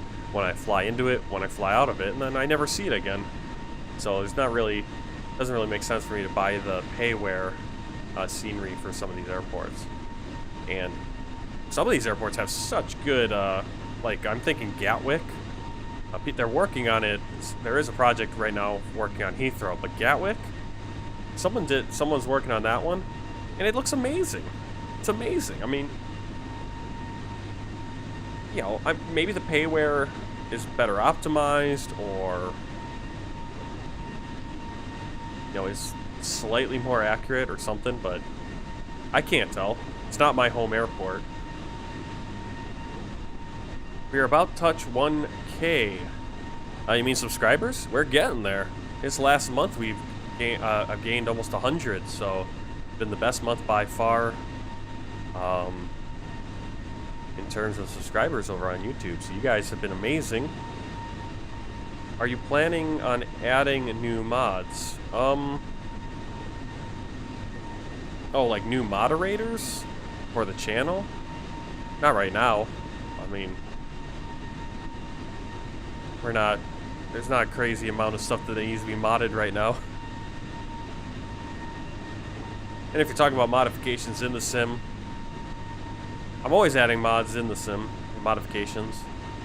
I took out a whole bunch today, or I turned off a whole bunch today because you know, we don't need to be trying to load in all the scenery mods for the Middle East or you know, the US or UK right now. So the only mod, I think the only scenery mod I have loaded in right now is besides Bajan Habashi's 4-season pack is the Vilnius airport. And then some VFR, like the overall VFR mod that adds in like radio towers and stuff. Not planning on adding mods right now. Like I said, it's like I don't need a ton of mods. There's not a ton of chatters right now. I can kind of handle the chat myself right now.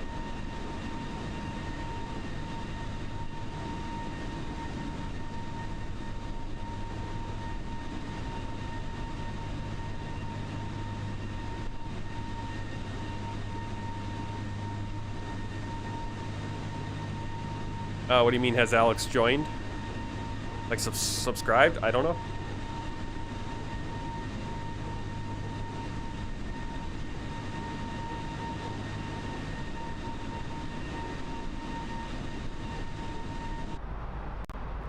Oh, see, you can see that there's that frame rate glitch again.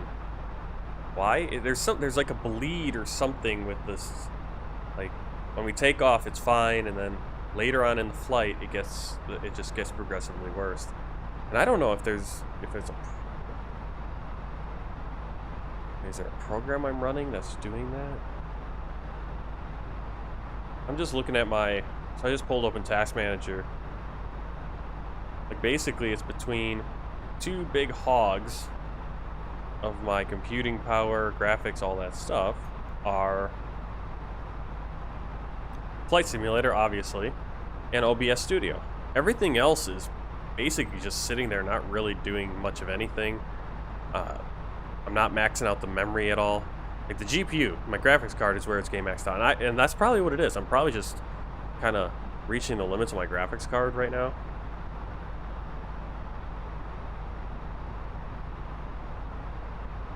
Let me see. Let's see. It's kind of weird because when I switch camera views, it kind of like cuts back on the GPU. That must be what it is. It's like every time I switch, it cuts back on the GPU. It doesn't use all the GPU power, and it takes a second for it to catch up or something. So I don't know what's going on there. Really annoying though. Hopefully, like you can see it kind of gets stuck. The frame rate kind of stutters, and like we're at a major, like very busy airport. Like when we first started this flight at Vienna, it was a lot of AI planes there, and so it made sense that there's a little bit of slowed frame rate. Here we are for cruise. There's no reason that should be going down to 10 frames per second as we're trying to move the camera. Like, what is it calculating? What has to be loaded in? I mean, the scenery should all be loaded in already anyway.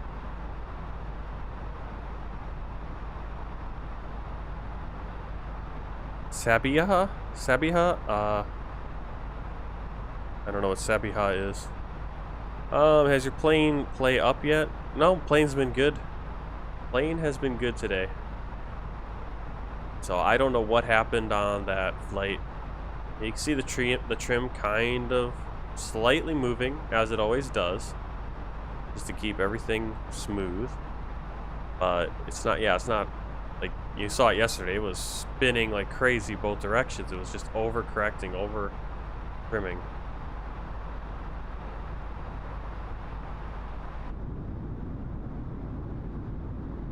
I want to go this one. Ugh, that frame rate issue.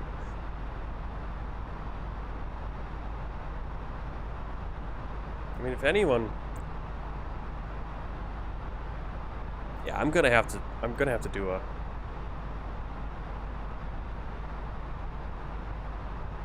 Oh, I haven't flown to it.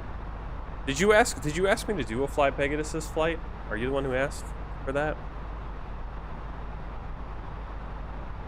Oh no, Voltex did. Voltex on Twitch, he asked me for Pegasus Airlines from, I'm assuming, that airport that you're talking about to Anatolia. But this is the part that gets me, is like when we're down here. Oh, there we go. I guess once you get in here, then it's fine. Sometimes, oh, there it goes. There goes the frame rate. What do you possibly have to load in? All right, performance. Oh, let's go actually get the weather report first. Weather request. We are going to Echo Yankee Victor India. Send. Turn to menu.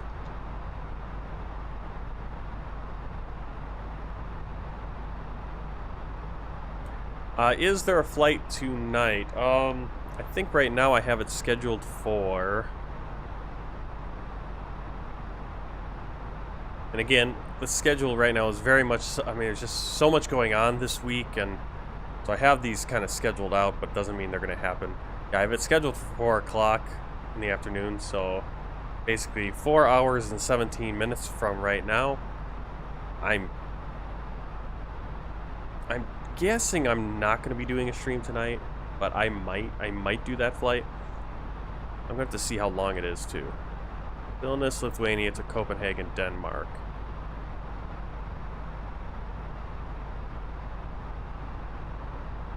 And if that flight is too long, because there's a football game I want to watch tonight, which is at 7:30.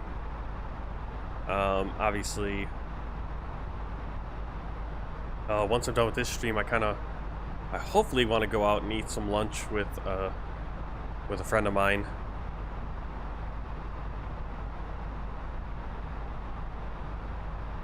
Now, I do think tomorrow.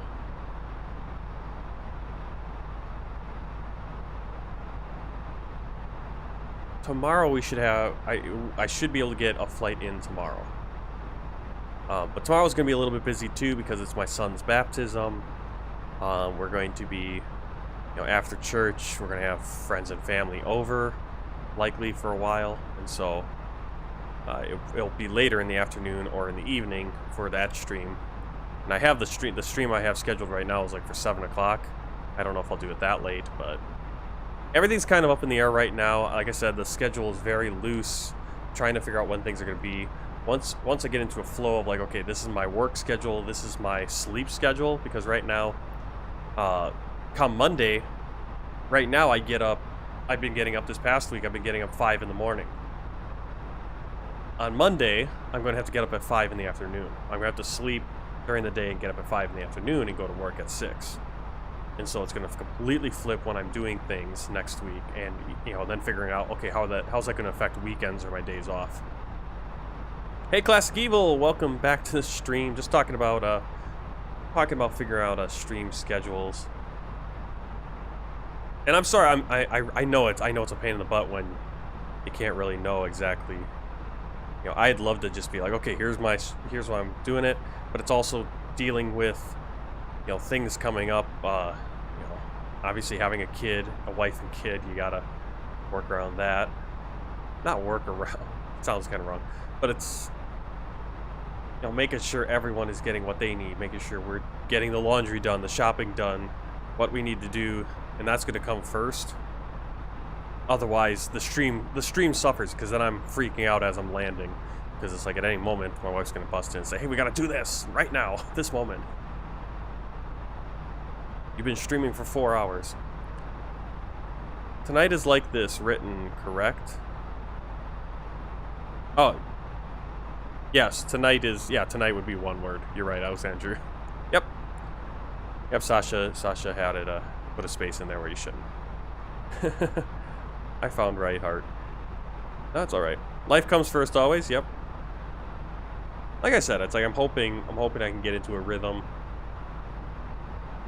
And figure out how often we do streams. Like I said, a couple days ago, took the night off. I was planning on doing a VFR flight, got home, I was just tired. My wife was tired. It was better just to kind of like, okay, you know what? Let's just make dinner and go to bed. Not to try to stream also. I love streaming though. I love flying. I love doing these flights. And I would love to be able to do some more VFR flights as well in the places where we're flying. But again, it's about finding the time and, you know, fitting in which flight makes the most sense to do at those times too. Because these world tour flights, they're a little bit longer. A VFR flight, we can fly around a city and look around, and I can go, okay, you know what? I gotta end the stream now. I'm going to land at the airport because we're not really going anywhere on the VFR flight. Whereas on these, it's like, okay, I'm going from point A to point B. That's the plan. It's going to take 5 hours. You know, you got to figure out when you can do that. You can't do that on a work night. Datiki, we are. If you click on the pinned message above on YouTube, it'll take you to flight. What is it called? Flight events, and you can track my flight. I am just. You got to just track the call sign, which is Romeo Yankee Sierra RYS 198. And actually, off to our left, somewhere, might have, probably under the clouds. But that direction is Warsaw. Can't really see it. So it must be under the clouds, I'm thinking. It's either under the clouds or it might be right there, actually. And we kind of missed it. That's alright, though. We're going to be flying into Warsaw eventually. Give you an idea where we are. We just passed Warsaw's off to our left.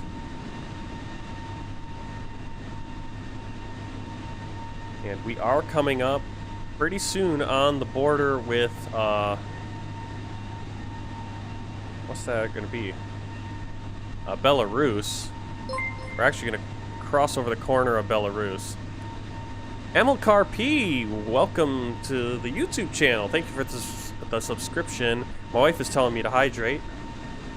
I'm going to go back in here. Let's do a wing view. And I need to get some more water, so I'll be right back.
Alright, I was just getting some water, taking a bathroom break.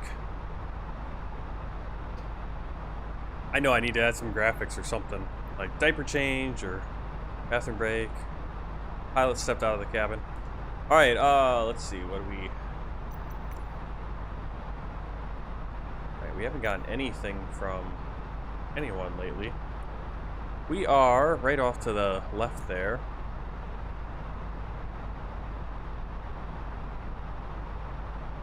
I'm not sure what that is. Lamza coming up.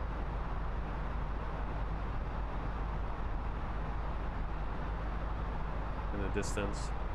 That might be Zambro right there. I'm guessing. If you're following along. If you're on the flighttracker.tech, events.flighttracker.tech, look up Romeo Yankee Sierra 198. That's our flight. It's reporting that we're at flight level 350. I'm not sure why it does that. Because we're technically at 370, so I don't know why it's got that, but it's tracking our flight pretty well. I said we were going to cross into Belarusian, but no, we've kind of made a slight angle so that we won't cross the northwest corner of Belarus, and we will just continue through Poland and then cut across to Vilnius in Lithuania. We'll basically almost fly to the convergence of the borders of Lithuania, Poland, and what is it, East Russia or whatever, Kaliningrad area, part of Russia that's cut off from the rest of it.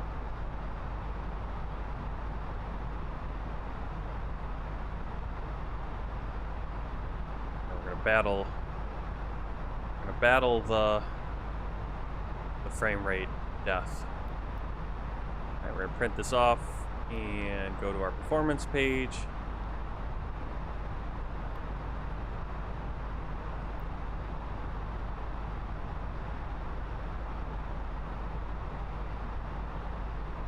We're currently planned for runway 1.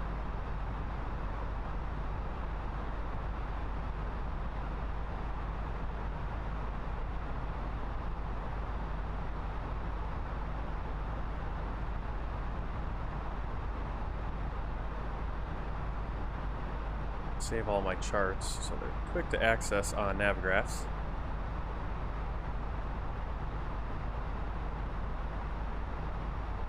Alright, once we get to our final waypoint, Urkal, we need to be above flight level 110, 11,000 feet. So transition altitude is 5,000 feet up here.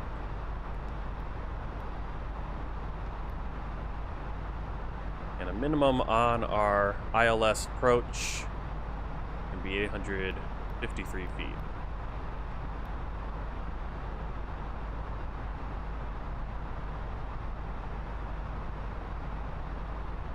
Hello, Sanjiv Kumar. Welcome to the stream.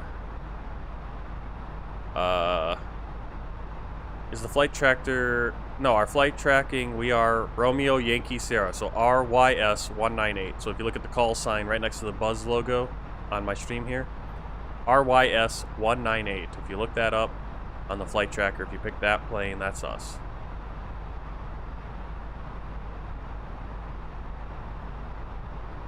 No, we are not 11... What did you say? 1173X? No, that's all the way over in America. No. We are RYS198. Currently over Poland. Over in Europe.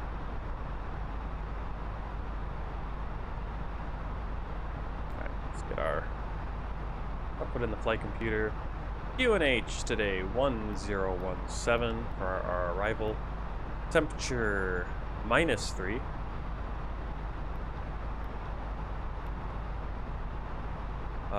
Wind is 340 degrees at 7 knots, so that means we're going to have basically a headwind. The wind's going to be coming at us as we're flying on runway 1.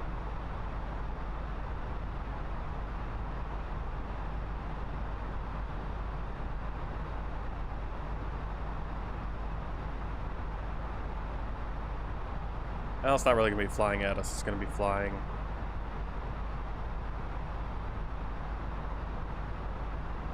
kind of across, towards and across us.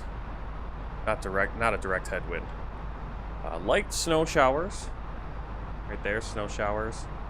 I think that negative means light.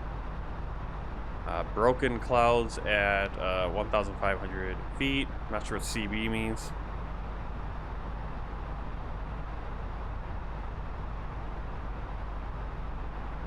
Might be the ceiling.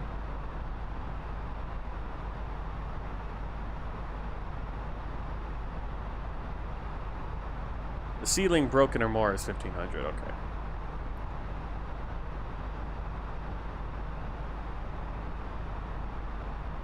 What else do we have? Got everything else in there. Alright, there we go. We're ready to go. Ready to go.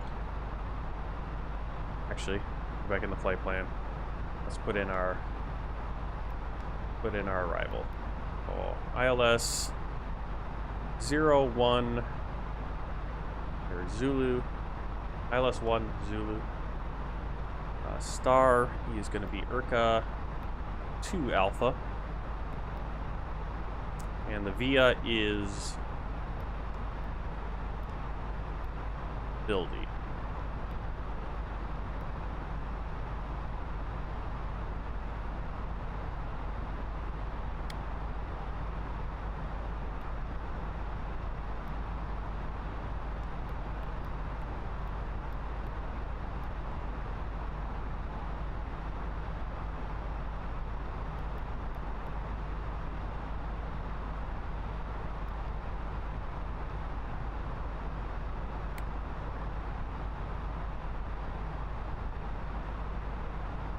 Hello, Padarek.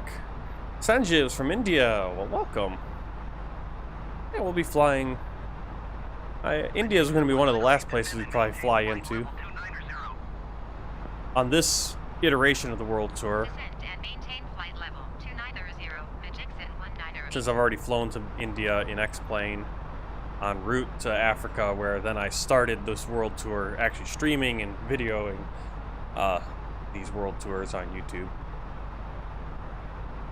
But I did fly into India. I would love to.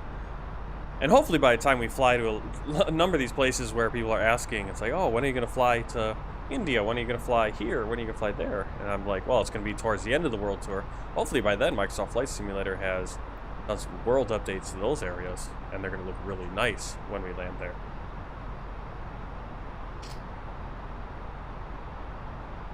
At Vilnius, the jetway is not working. Are you using the freeway, the airport download from FlightSim? Because I'm sure the default one probably doesn't work. Let's see. EYVI. Which one did I download?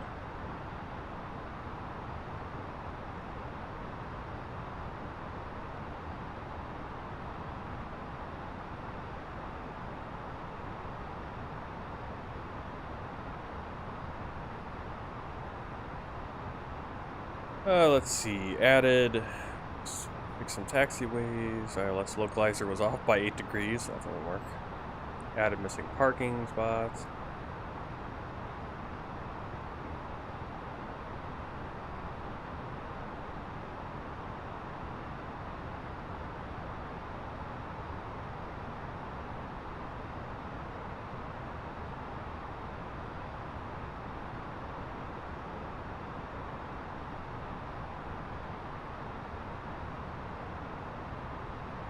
Well, it's a very good looking airport. Very good looking freeware airport. So hopefully the jetways work. I'd be surprised if they don't on a custom updated airport. But I have run into some where they don't. I've run into some of the handcrafted ones from Microsoft Flight Simulator where the jetways don't work. It's like, are you kidding me?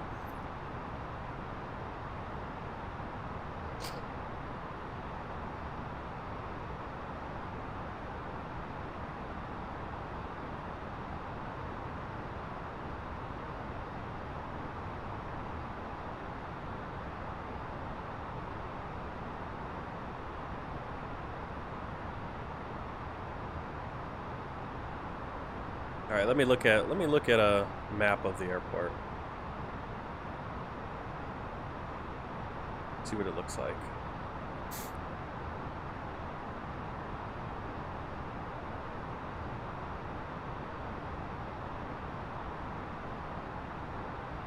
It's only a few jetways, really. Let's see. 1, 2, 3, 4, 5, 6. Only 6 jetways. It's actually a pretty small airport. In terms of like parking.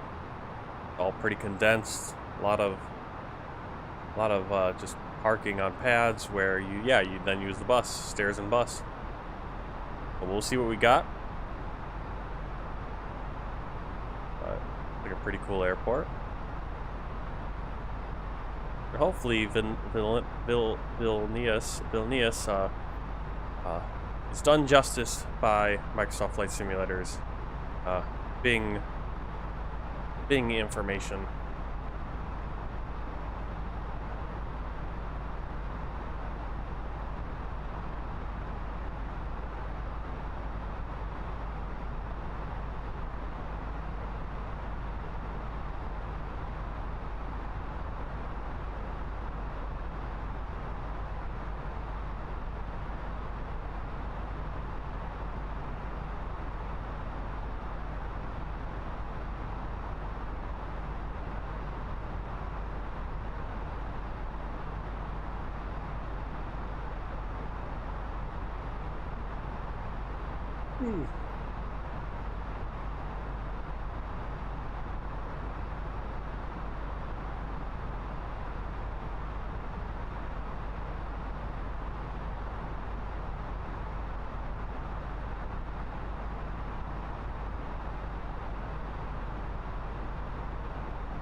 Alright, so we're coming in runway 1 is the plan.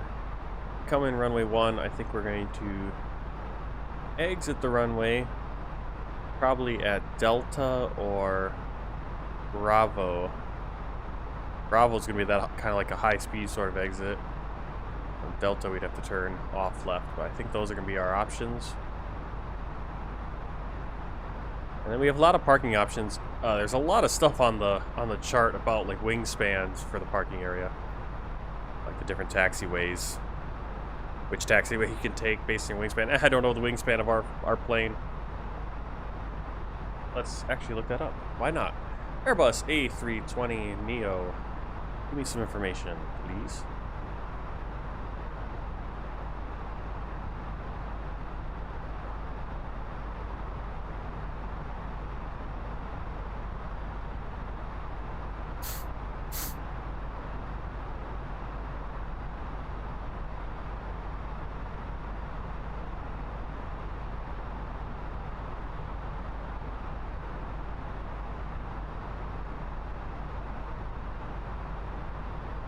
Alright, so the Airbus 320neo is 123 feet and 3 inches long. Height is 38 feet, 7 inches. Wingspan, 117 feet, 5 inches. Is this all in? Alright, so 117. Yeah, we're actually good for... We could actually move everywhere, it looks like, in the airport. Like the smallest wingspan area, the tightest is 118 feet, so that's just on a couple taxiways. Because you don't want to clip the backs of the other planes that are parked. Alright, we've descended and we're maintaining 29,000 feet. Getting a little nervous because... Please expedite your descent, flight level 210. Well, never...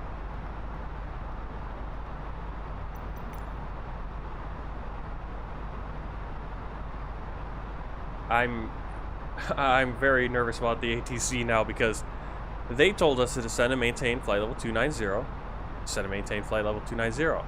Hey, expedite down to 210. Where's our response? When did they tell us that? Uh-oh. This is gonna get a little interesting.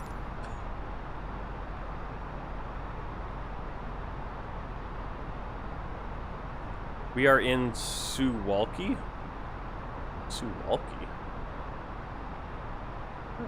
Oh, yep, you're right. Yep, we just flew over Suwalki. Yes! Yes, yes, yes. Oh my goodness. Frame rates. Right there. Yeah, right behind us. You can see it. There's Suwalki.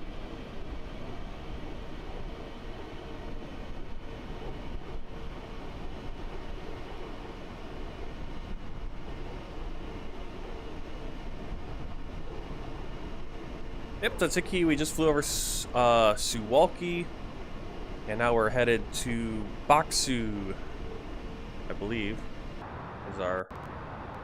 Oh no, we're actually going to a B, so we're actually starting... Oh no, we're on still on an airway.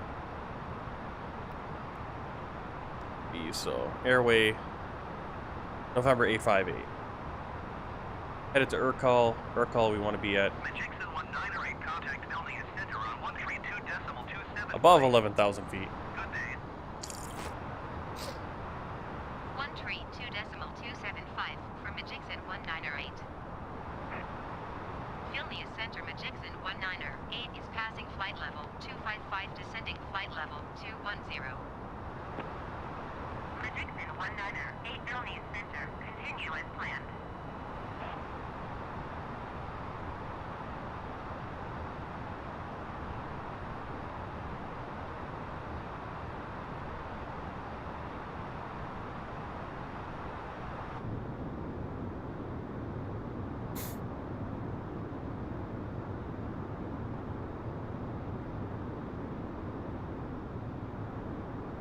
And we crossed into Lithuanian airspace.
Yep, we're almost to Vilnius.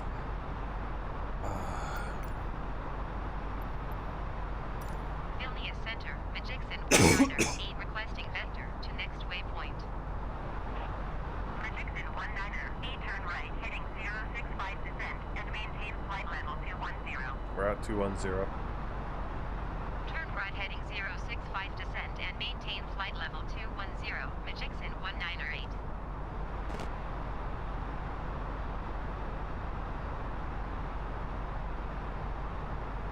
Now we're starting to get close to where I would like to descend a little bit.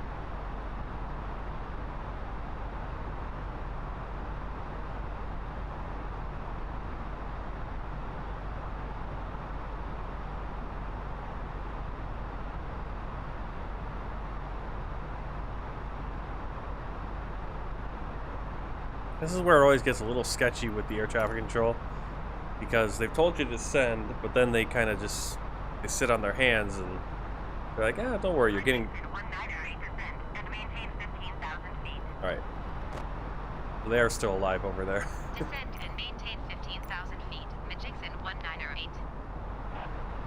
Probably turn on the seatbelt signs for the descent.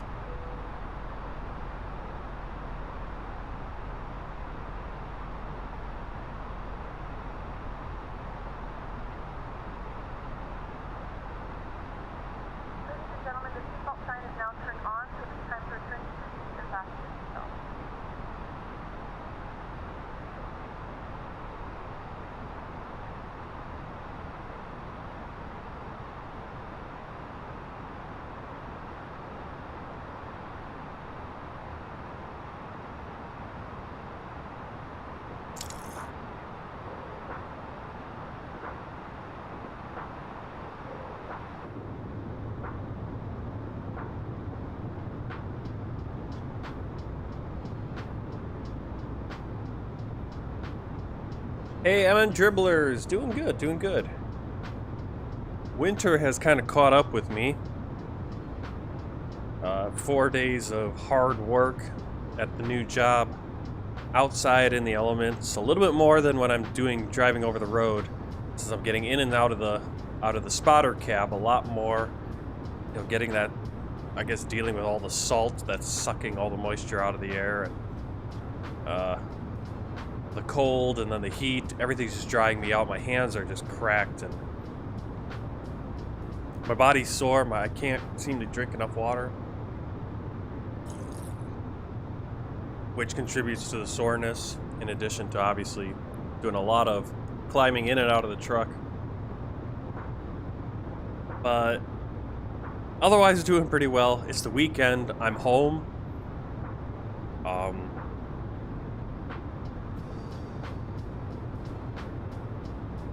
Like, I know, again, over the road, I was home. I mean, granted, what I would do is basically, I'd go out on Monday. When I was over the road trucking, I'd go out on Monday, and I'd drive, you know, if I would ask for home time, I'd probably ask for like Friday, you know, come home Friday evening and then get Saturday, Sunday, and so it'd be every other week, every other weekend off. So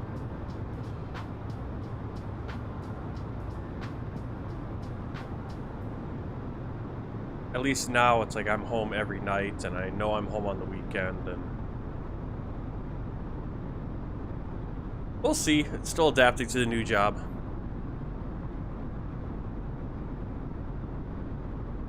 And so the schedule's going to keep adapting here too. I mean, at some point, once I kind of get a set idea of how my schedule's going to work, I'm going to put up a schedule on YouTube, put up a schedule on Twitch.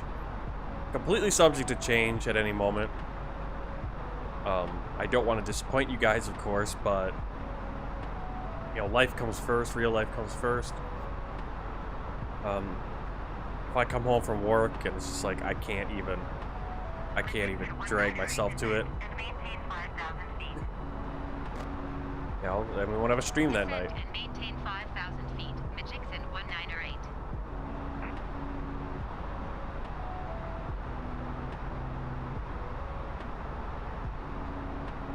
Is that a little B right there? Yeah, it is. They've even got the little logo on the...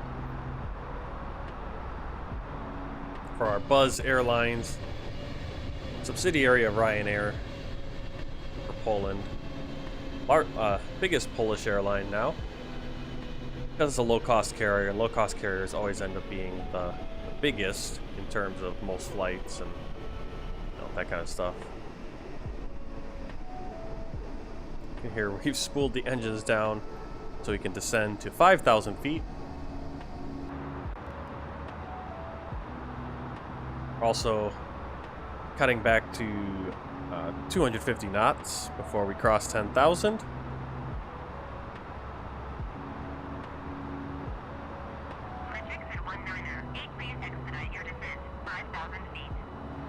Because our next point here, Victor India 302 that we're coming up on, we have to be above 9,000 feet, maximum speed of 250 knots, which if you're under 10,000 you have to be there anyway.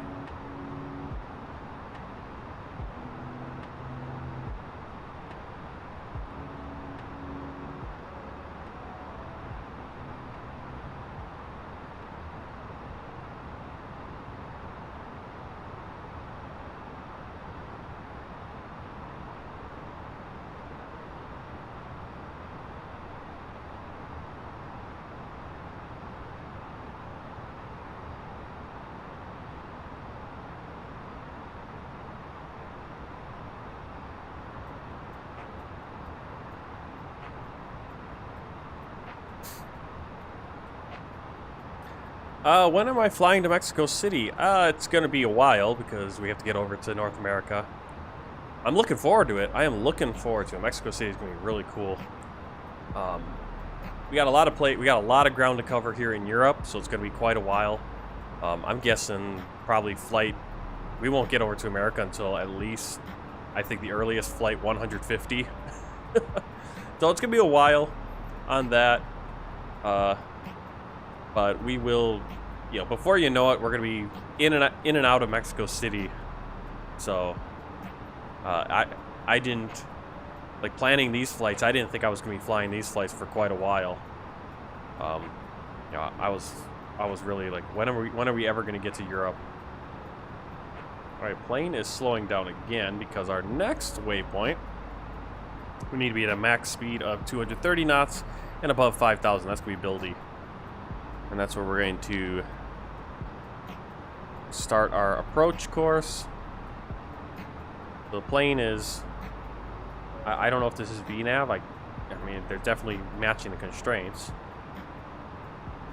We should turn on our landing lights. We're below 10,000 now. Oh, we're not below 10,000. Never mind. Well, they're on. It's all right. Let's put in some information on the flight computer. Radio navigation. The ILS is 110.5.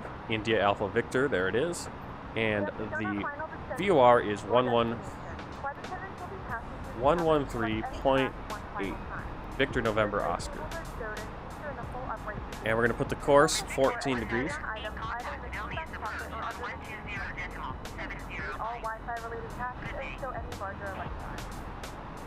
Going to 120.705, Majixin 19er8. Vilnius approach Majixin 19er8 is passing 10,400 feet, descending 5,000 feet. Majixin 19er8 Vilnius approach UNH 30.03 continue as planned.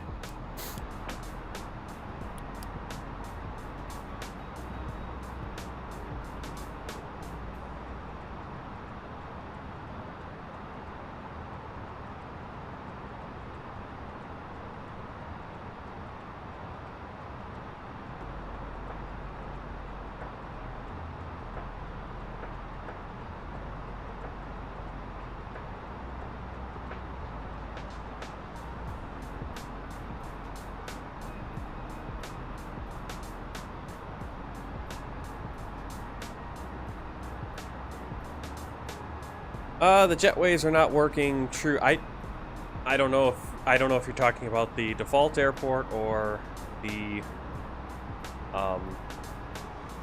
airport that I've downloaded. I'm hoping they were working though.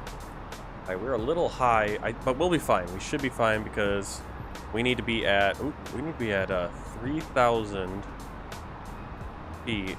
Majixin 19er8, you are 17 miles west. Keep speed not above 230 knots. Expect VOR DME Yankee runway 01 approach via Victor November Oscar transition. Clear to Victor November Oscar. Okay, so they want to give us the Victor November transition. Keep speed not above 230 knots. Expect VOR DME Yankee runway 01 approach via Victor November Oscar transition. All right, let's do that. Victor November Oscar, We'll do what they want us to do. How about that? So, arrival.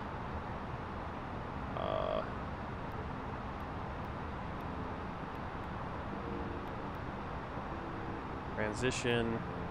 November Oscar. Insert. There we go. So now we're gonna plane's like, what do you want me to do? So we're gonna fly right to the airport now. Actually, instead we were gonna turn and set up for approach. We're gonna fly into the airport and then fly back out. That's actually gonna give us more time to get to the right altitude. I don't even have to pull out the speed brakes. And that's the approach they want us to do. That's the approach we're gonna do. If we wanted to, we could short it. We could cut it short, but we're gonna follow what they gave us. No reason not to. Can I see that approach though? That'd be nice. Can I see the chart for it? How do I see the chart for it?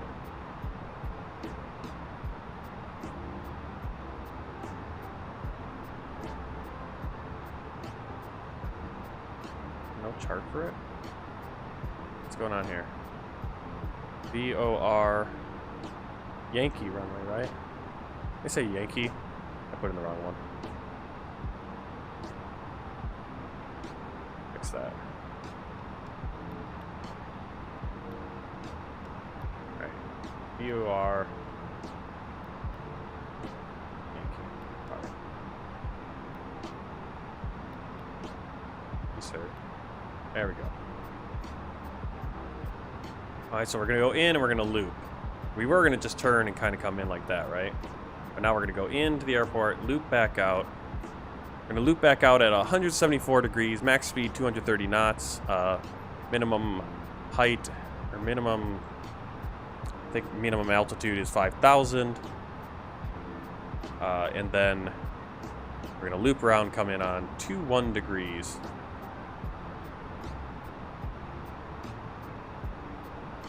Zero 2-1. Really? Very.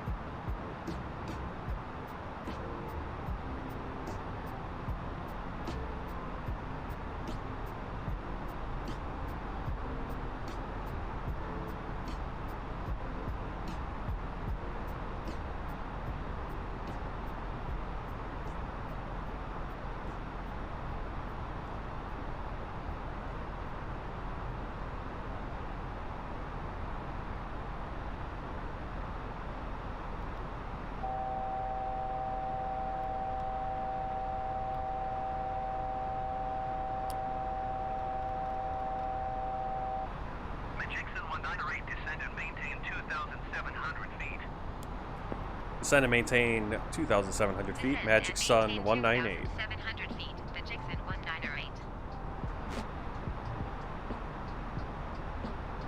Alright, so the airport is going to be right below us pretty soon. I didn't notice the stripes on the fins. So Vilnius is right over there, covered by the broken clouds.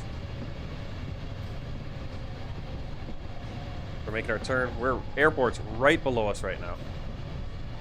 That's why we're making this turn. There it is. There's the airport.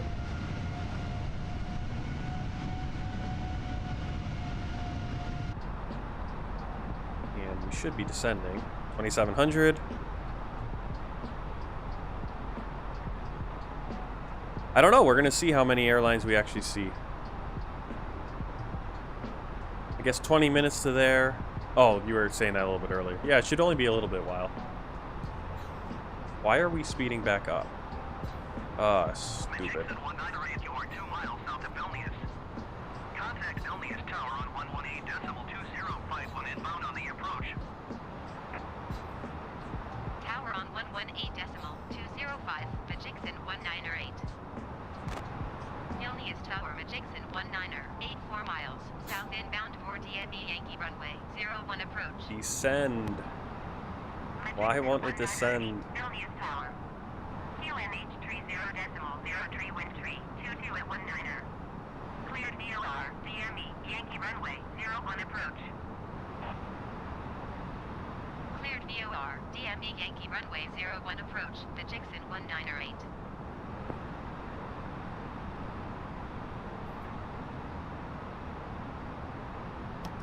Alright, flaps 1.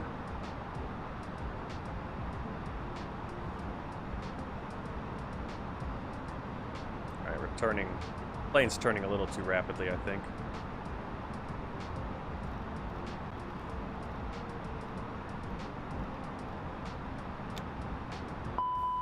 Flaps 2.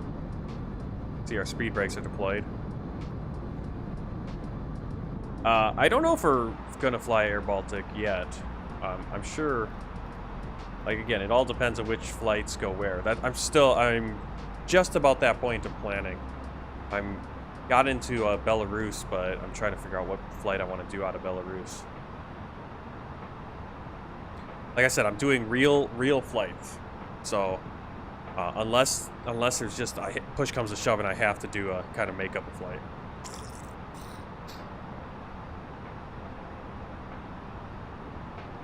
We can turn off the spoilers. 2,500. Alright, we got flaps 2, landing gear down, auto brake as required. Medium. Nose light and runway turn off lights on, spoilers armed. When landing gear is down, we will go flaps 3.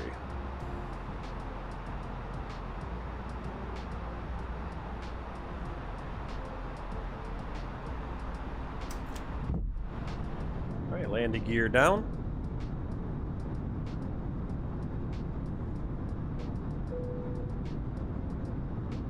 go flaps 3.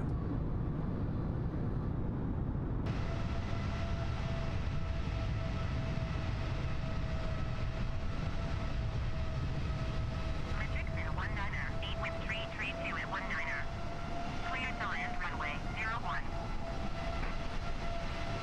Clear to land runway 01 Matrixin 19er 8.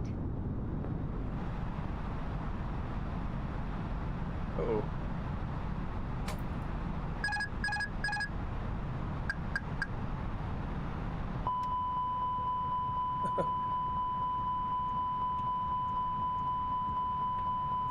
Kind of missed the glide slope there.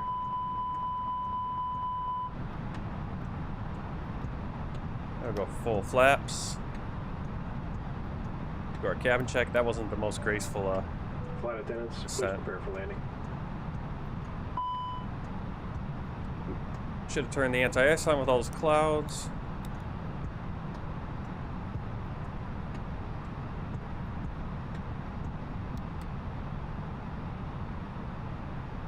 Uh-oh. Where's the runway? 1,000.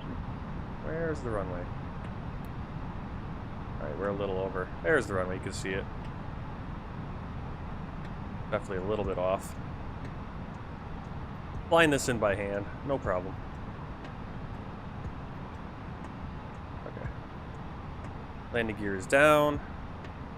Make sure we maintain speed.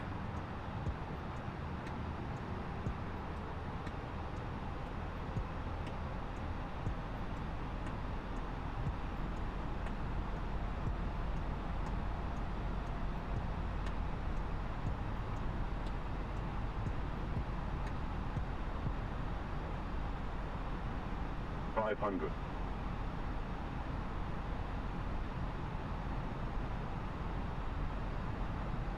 $400. 100 above. 300. Minimum 200.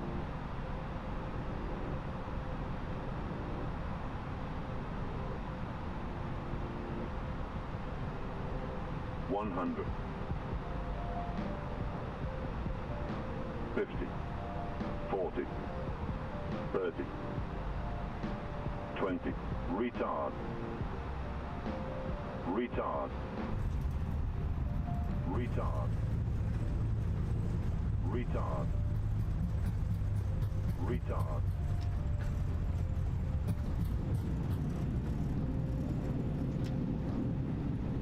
Matrixin 19er 8, turn next taxiway. Alright.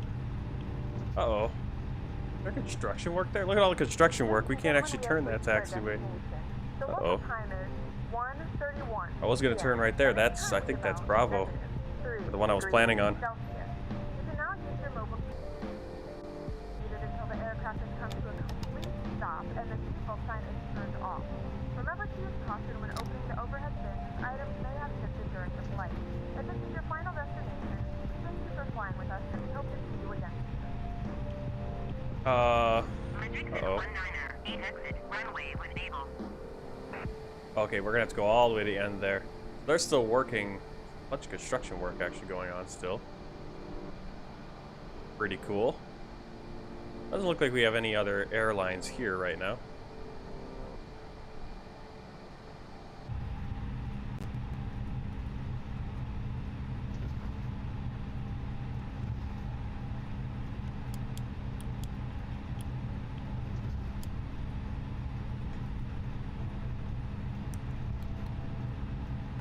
Matrixin 19er 8 exit runway when able.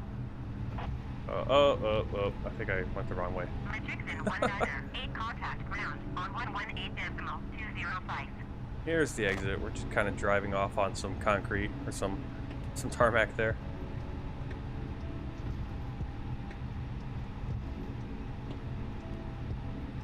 All right, so we are on Zulu. Let's get our ground handoff. 118.205 for Matrixin 19er 8.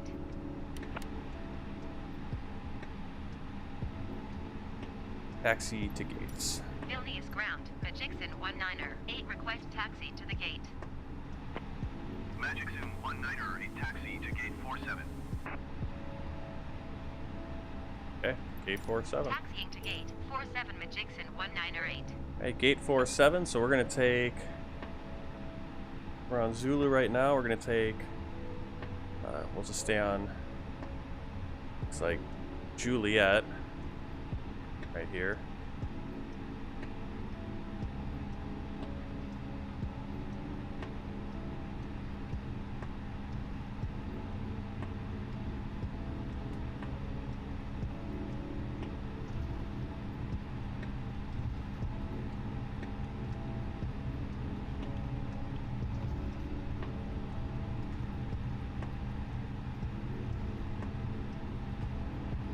Come through here, we'll just keep on Juliet.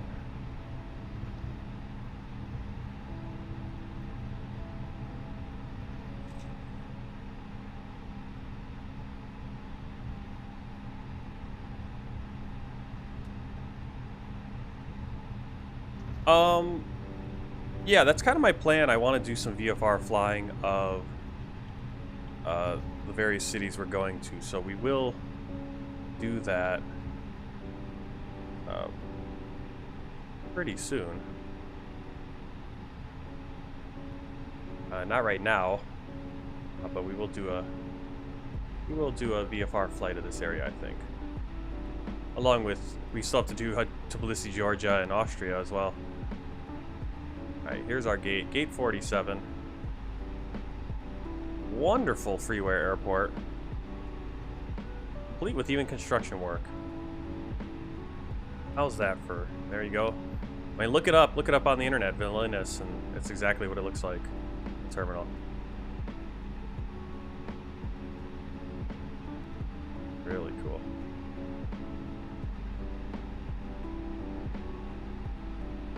We're close enough. Oh, we can actually come forward a little bit.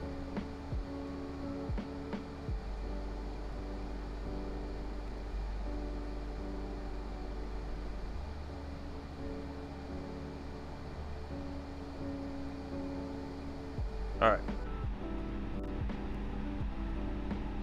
Parking brake is on. Alright. I'm going to stop the replay recording and we'll do a little replay. I'm going to put the flaps back out since the flaps are full. Everything else should just reset just fine. So, I'm going to end the flight in Valenta, so we can do this. And we're going to pull back and do a replay. Let's see. We don't want to go all the way to the beginning of the flight. Just want to do the final landing. Oh.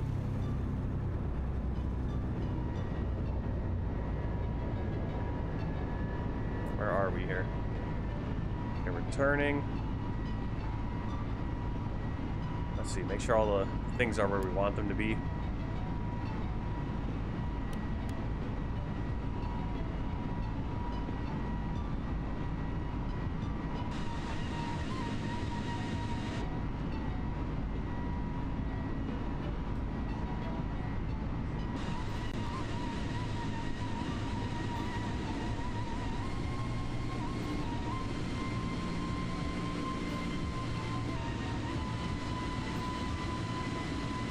Alright. Final approach. Let's get on 300. Yeah, something goes weird with the spoilers. Go on. There we go.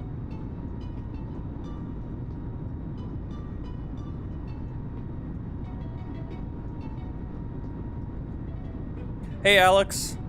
Can you do a tour of the airport to see a terminal? Yeah, we'll do a little tour here after we do our landing. Look at that. Oh, that's so cool. That looks pretty, doesn't it? Oh, nice. All right, let's back it up.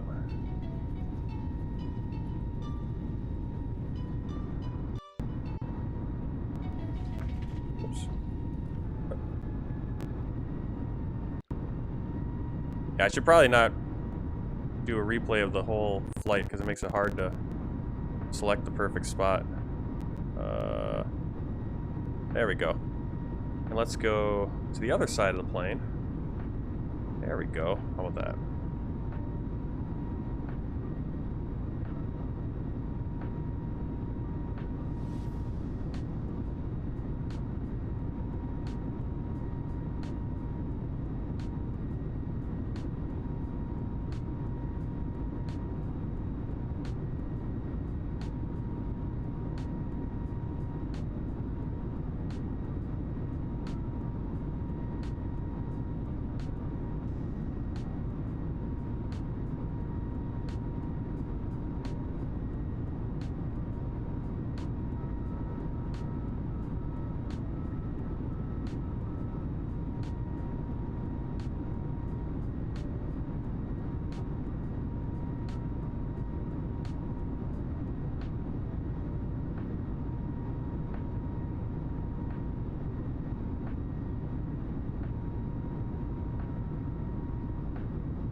Alright, let's do one more replay.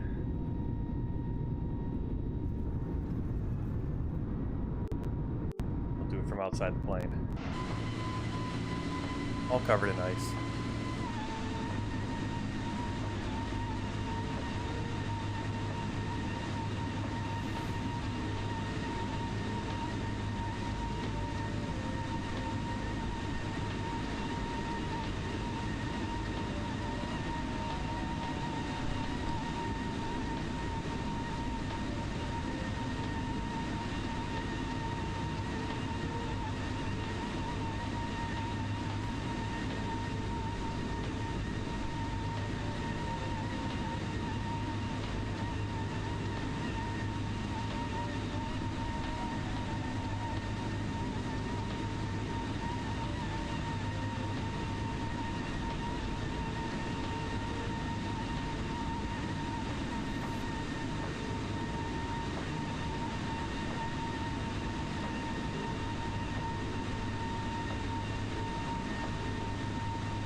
Uh-oh, I think this is the start of the whole flight. Oh no.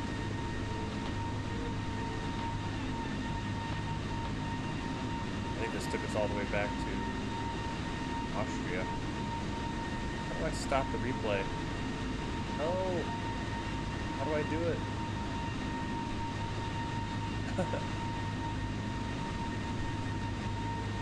Tomorrow you start school? Alright, well. Tomorrow's Sunday.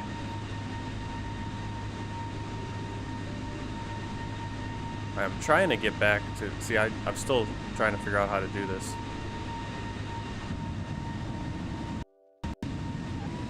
break it. Where are we? Everything has to load. Okay, there we are. I think we're back to where we started. Everything's gonna kind of fall. Oh my goodness. Uh-oh. And now our plane is in a building. It's also running like crazy. It's not exactly what we want.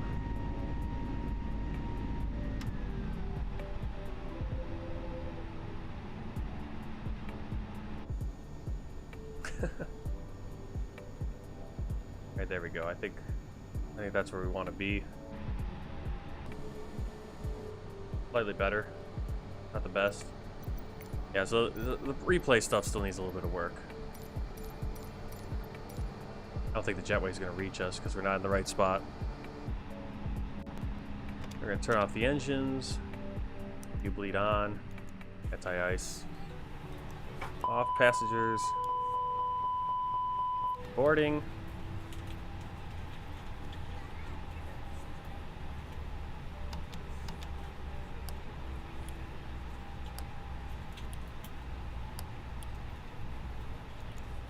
Oxygen supply off, the deer's off, fuel pumps off.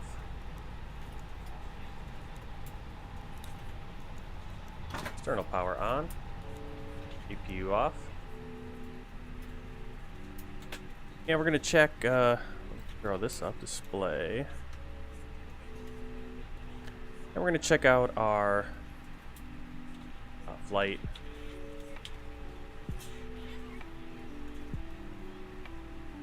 Where did my flight go? What? How did you lose my flight? I mean, it's there. You see it. This one. This is the flight we want.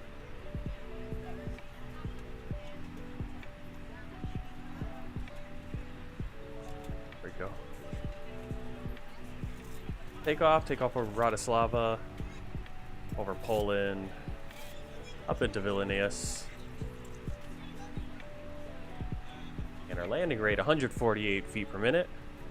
G-force a little low. Yeah, I was kind of floating it there. Lock time has disappeared. Yeah, I'm thinking the rewinding thing kind of screws stuff up. Go away with that. We're gonna come back over here. And we're gonna look at our world map.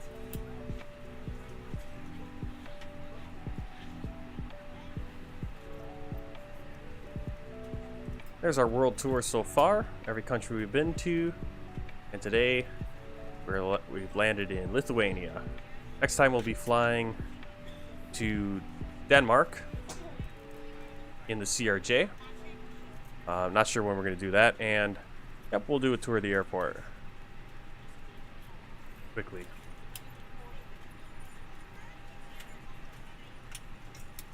Where's my simulator? There it is. See, the plane is all icing up.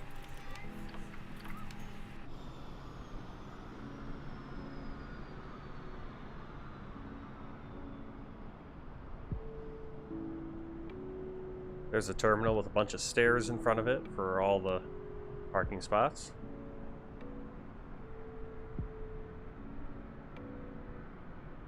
Really good job. Again, it's amazing that the amount of work put in some of these freeware airports.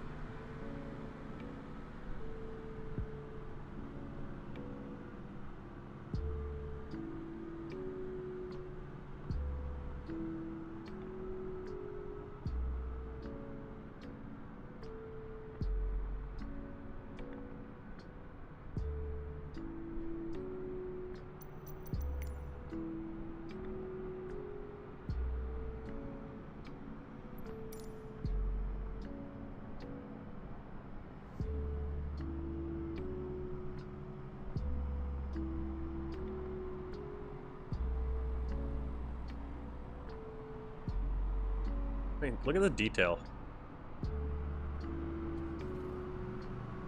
Crazy.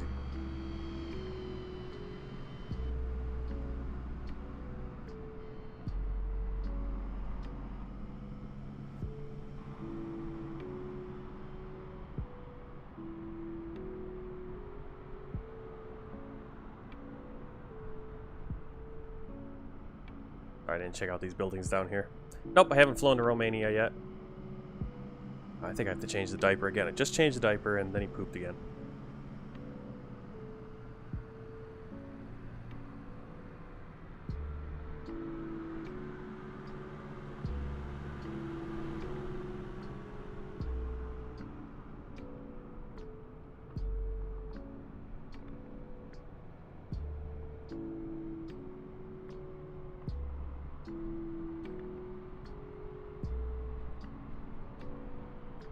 Well, until next time, thanks for watching. If you haven't hit the subscribe button already, please do so. If you haven't hit the follow on Twitch, it's free. And until then, until the next stream, happy flying and take care. Goodbye.